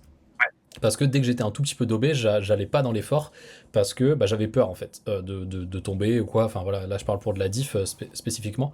Mais du coup, en fait, pour moi, c'est ça la douleur liée au lactique, c'est vraiment à entraîner. Et je pense que tu as dû le sentir sur le protocole F80, quand tu es oui, complètement complètement. pété et que tu sens qu'en fait, tu peux quand même mettre des newtons sur la prise. Et ça, du coup, ça Oui, entraîne un peu ta résilience et ta tolérance à la douleur. Et pour faire très simple, en fait, bah, plus tu la tolères et plus tu t'y habitues, mieux c'est, parce que bah, ça va augmenter ton potentiel de résistance. Par contre, si le lendemain de la séance, tu as mal au doigt enfin, aux ouais, muscles, j'allais dire, mais si tu as mal aux muscles et que c'est des courbatures, bah, c'est un peu normal. Mais par contre, si tu as ouais, vraiment mal aux tendons, aux ligaments, si tu sens que ouais, tu as une douleur un peu nerveuse parce que tu es trop contracté, etc., là, ça veut vraiment dire que tu as beaucoup trop forcé dans la séance. Et normalement, ouais, là, tu dois pas avoir mal après ta séance. Si c'est vraiment une douleur lactique, 30 minutes après, quand ton corps il a fait le ménage, on va dire, tu devrais plus avoir mal du tout. Après, bien sûr, tu vas être fatigué, tu vas pas pouvoir forcer au même potentiel, mais ouais, tu dois pas avoir mal. Si tu as mal, c'est que tu as trop forcé, tendons, ligaments, etc. Et que c'est plutôt une mauvaise chose. ouais, ouais, je comprends. Et oui, du coup, bah, ça, tu résumes en fait dans cette question-là quelle dose de douleur en fait on accepte à l'entraînement ou même en grimpant. Je sais qu'il y a des gens qui sont, dès qu'ils sont un tout petit peu dans l'inconfort, ils vont complètement arrêter de forcer. Ils vont se dire ah ouais non là Ouais, j'ai une petite gêne, je force pas du tout. Alors qu'en fait bah, ils ont largement la capacité de forcer et d'aller plus loin dans l'effort. Mais ils n'arrivent pas à se débloquer mentalement. Donc ça, comme tu dis, ça revient aussi au fait d'entraîner son mental. Enfin, moi, je sais que c'est quelque ouais, chose sur les petites prises où je suis en plein processus là-dessus, là, où vraiment je sais que j'ai la force en théorie de tenir certaines prises, mais dans la réalité, je les tiens pas parce que j'ai peur de me blesser. Et dès que ça fait un ouais, tout petit peu mal, je suis pas à l'aise, etc. Du coup, je me ouais, force dans des blocs plus faciles où je sais que vraiment là, j'ai de la marge en termes de tenue de prise, où je sais que je vais pas me faire mal, de vraiment me forcer à arquer, de vraiment, entre guillemets, me faire mal à la peau pour voir en fait que c'est tolérable et que ton corps il s'habitue à ça. Donc voilà, après ouais, ça c'est de l'entraînement, c'est de la tactique, c'est de la ouais, stratégie, très individuel. Mais par contre, un truc un peu sous-coté, je trouve, pour récupérer plus vite quand t'es daubé, c'est de Ouais. marcher. Vraiment, Oui, même quand t'es à la falaise, de faire des petits tours, soit sur place, soit de refaire un petit bout de la marche d'approche. Enfin, vraiment, de marcher, ça te permet d'évacuer beaucoup plus rapidement tout ce qui est déchets métaboliques. oui, Et ça, pour le coup, c'est une vraie astuce qui peut aider, je pense, plus d'un, même pendant les entraînements. Je sais que, tu vois, ouais, moi, par exemple, quand je faisais le protocole F80, bon, moi j'ai le tapis de marche à la maison parce que je fais mes visios en marchant la plupart du temps et tout. Bah, en fait, je mettais mon tapis de marche pendant les 8 minutes et je marchais pendant les 8 minutes de récup. Et ouais, ça aide vraiment à mieux récupérer pour le coup. Donc c'est de ouais. la récup active, mais pas de la récup active au niveau des avant-bras. C'est juste t'actives en fait ton système lymphatique et du coup, bah, t'évacues plus facilement les déchets, quoi. Ouais, ouais. Et tu vois, moi, je sais pas, je pense que je distingue aussi l'entraînement de force de Rési. En force, je vais pas à l'échec parce que j'ai vraiment peur de me blesser. Je garde une petite marche. Quand je vois que la main s'ouvre, il y a un moment, j'arrête. Par contre, les protocoles Rési comme le F80, et c'est pour ça que c'est dur psychologiquement, je vais à l'échec et tu pousses la machinerie et la douleur quand même assez loin. Et c'est ce qui me permet aussi peut-être en voie après d'arriver à faire des choses dures parce qu'à l'entraînement, j'ai toléré un seuil de résistance au lactique qui est important. Hmm. Alors, je sais pas si c'est bien de faire les choses comme ça. Ouais, je pense que c'est très bien parce que bah, c'est lié à la performance, hein. Si là ton objectif c'est 9A, dans ta Ouais, voie, ce que ça va tester concrètement, c'est à quel point tu peux résister au lactique justement et continuer l'effort malgré le fait que tu sens que tu es complètement ouvert, quoi. Donc ouais. pour le coup, c'est Et, bénéfique. et ce qui est dur en falaise, c'est que souvent, en fait, les positions de repos, tu vas être pété d'un bras et tu vas devoir dissocier l'autre et reposer l'autre, ou tu es dans une position d'inconfort et il va falloir voilà, dissocier certaines parties du corps qui vont être daubées, qui vont être sous tension et l'autre qui va être au repos. Et ça se travaille aussi, je pense, à l'entraînement. Je le fais au F80 dans les phases de repos. Je vais me mettre sur des gros bacs et je vais me pendre sur un bac et délayer de l'autre main. Tu vois, j'essaie de retrouver un peu ce que je peux avoir dehors. Mais ça se travaille aussi en faisant des micro-délayages. Par exemple, je sais pas si tu grimpes sur un panneau, tu as un spray wall ou peu importe, tu te forces à micro-délayer à chaque move. En fait, bah, tu as tout le bras droit, par exemple, où tu délayes qui est complètement relâché, et tu as ton bras gauche qui est en full blocage sur, je sais pas, une prise de 12 millimètres ou peu importe. Et tu travailles un peu ta capacité à oxygéner comme ça quand tu es en train de grimper. Pour moi, C'est ça vrai. s'entraîne aussi comme ça. Et oui, cette Ouais. capacité à oxygéner quand tu es dans l'effort, c'est quelque chose qu'il faut Ouais. vraiment travailler. Et ça, je m'en suis Oui. rendu compte vraiment tard, cette histoire de voilà, Ouais. bien souffler, bien inspirer, Mm. d'avoir des micro-périodes de relâchement. En vrai, ça fait toute la différence, même dans des blocs, hein. Dès que les blocs sont un peu longs, dès qu'il y a plus que 6 ou 8 mouvements, tu le sens directement, en fait. Enfin, que Ouais. ça aide vraiment. Exactement, même des fois d'ouvrir la main dans un mouvement, juste d'ouvrir la main pour rebalancer en fait du sang, en fait, ça fait du bien. Ouais. Bah écoute, en vrai, franchement, on a vraiment bien balayé un peu tous les sujets, etc. Est-ce que tu as vraiment, bah, du coup, pour la partie un peu conclusion, moi, la seule question du coup que j'ai envie de te poser pour cette conclusion, c'est qu'est-ce que tu retiens un peu de toutes tes années de pratique en escalade, vraiment des grosses leçons un peu clés, des facteurs où tu te dis, voilà, si, enfin, pour continuer à progresser, je sais que là, ce que je suis en train de faire, tel schéma, c'est vraiment bien pour moi. Enfin, euh, des conseils généraux pour les auditeurs, tu vois, qui seraient dans cette catégorie, on va dire, ou qui ont environ 40 ans et qui pensent que c'est plus possible de progresser. Enfin voilà, vraiment un petit mot de la fin, où là, pour le coup, c'est vraiment toi qui parles. Ouais.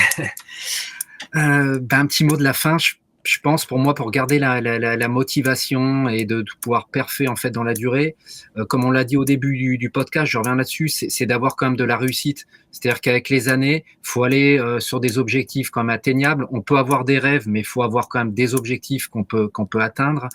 D'aller aussi dans des styles qui nous conviennent. Il faut donner un sens en fait à tout ce qu'on fait, et le sens il passe par le fait, pour moi, d'avoir de la réussite dans ce que j'accomplis. C'est-à-dire que je vais mettre des process en place, je vais y passer du temps parce que on passe beaucoup de temps à s'entraîner pour finalement avoir quelques résultats en extérieur.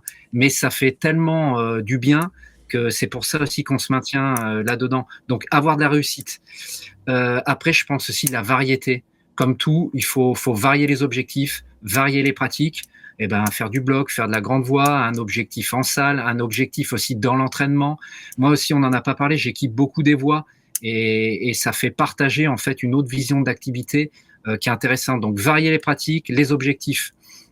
Aussi, je pense que lorsqu'on veut perfer avec l'âge, il faut trouver un plaisir, une satisfaction en fait dans le fait de s'entraîner. Si on va à l'entraînement comme à l'usine et on fait les choses de manière répétitive, sans vraiment un intérêt et un plaisir dans l'entraînement, on tient pas. Donc voilà, faut essayer de varier. Et le fait de varier les outils d'entraînement, pour moi, c'est aussi de la motivation. Et puis, on en a parlé, l'équilibre entre ces trois piliers de la vie, hein, la grimpe, son métier, sa vie professionnelle, familiale. Faut trouver un équilibre dans tout ça, et ça te maintient ce feu sacré dans la durée.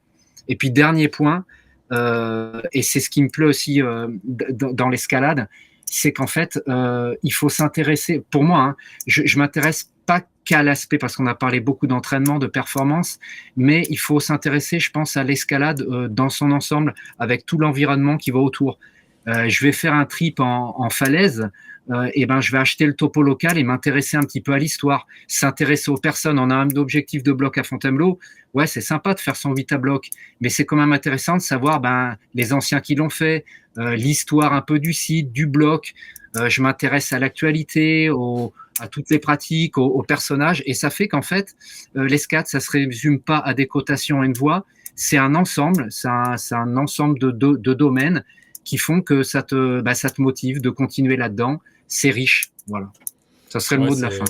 je pense que c'est vraiment bien résumé. Et tu vois, moi, par exemple, j'aime vraiment bien regarder les compétitions, mais je sais que je vais jamais faire des compétitions. Parce que, enfin, des compétitions officielles, je parle, tu vois, je parle pas des petits contests ou quoi, parce que c'est trop contraignant, parce que, etc. Enfin, voilà, comme tu dis, on a chacun nos objectifs et tout.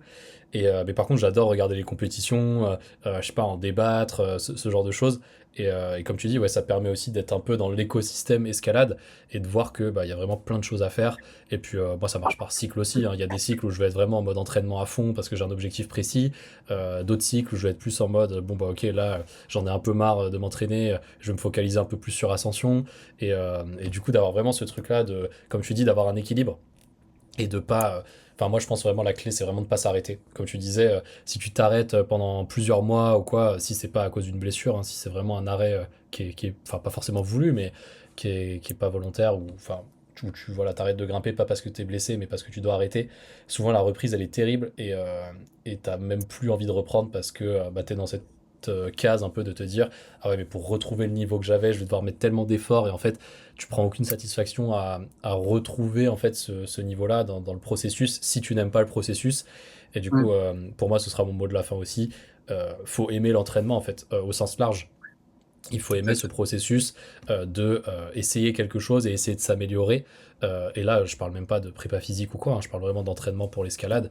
De voilà, comme tu disais, aller essayer juste les moves tout seul en auto-assurage. Enfin, si la personne n'aime pas ça et qu'elle est vraiment juste dans la consommation, on va dire, de la performance, bah, à moins que vous ayez une marge titanesque et que vous soyez hyper doué, il y a personne qui arrive à faire, je sais pas, du 8B à vue comme ça au bout de quelques années de pratique et qui consomment vraiment la performance comme ça. Enfin, c'est très très rare et même ceux qui le font pas toute l'année comme les compétiteurs ou quoi. Enfin, ils font d'autres choses, ils varient les pratiques et tout. Donc ouais, c'est un peu le mot de la fin et je pense que ça conclut bien tout cet entretien et en vrai c'était très très cool. Ouais. De reparler de tout ça, d'avoir beaucoup plus de détails là justement sur toutes les questions que tu m'avais posées.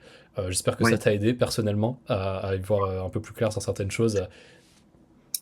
Ah bah, complètement. Et en fait, peut-être que je ferai jamais de 9A dans ma vie, mais en fait, tout le process, tout ce que je mets en place pour y arriver, en fait, ça fait progresser. Et en fait, c'est le chemin qui me plaît, en fait. Même des fois, peut-être plus que l'objectif. Et moi, j'en profite pour te remercier parce que des podcasts comme le tien, le coaching que tu fais, en fait, moi, ça me dynamise, ça me régale. Et vraiment, je suis tombé par hasard en écoutant, en regardant sur Internet un peu ce qui se faisait en entraînement. Et j'ai commencé à écouter en allant au travail tes podcasts. Et voilà, moi, ça fait partie de ma motivation de me relancer et d'essayer de mettre en place des choses, en fait. Voilà. Ah, mais Donc, c'est top. merci, Léo. C'est pour ça que je fais le podcast. C'est vraiment, bah, moi, tu vois, là, on vient de parler pendant 2 heures, j'ai pas vu le temps passer. C'est Voilà. vraiment trop cool bah, de parler d'entraînement, etc. Je vais faire le mot de la fin, du coup, pour les auditeurs. Si vous êtes sur une plateforme d'écoute comme Spotify, Apple Podcast, n'hésitez vraiment pas à nous mettre une petite review de 5 étoiles pour l'algorithme, ça fait vraiment la différence. Là, je crois qu'on est bientôt à une centaine de reviews. Et puis, bah, merci à tous pour vos commentaires, etc. Parce que vous êtes beaucoup à me faire des retours, notamment sur les dernières interviews interviews, les derniers flashs, etc., que bah, ça vous a beaucoup plu, etc. Donc, moi, ça me fait vraiment plaisir de faire ce podcast-là. Euh, N'hésitez pas aussi bah, voilà, à laisser des commentaires, poser des questions, nous demander les routines de tests, de mobilité, etc. Il y a tous les liens qui sont dans la description. Et si vous voulez aller plus loin dans votre entraînement et vraiment structurer ça de manière vraiment précise, adaptée à vos contraintes, etc., que vous voulez vraiment être guidé, pareil, il y a les liens pour réserver votre premier appel dans la description. C'est tout pour moi. Et bah, merci à tous de votre fidélité sur le podcast.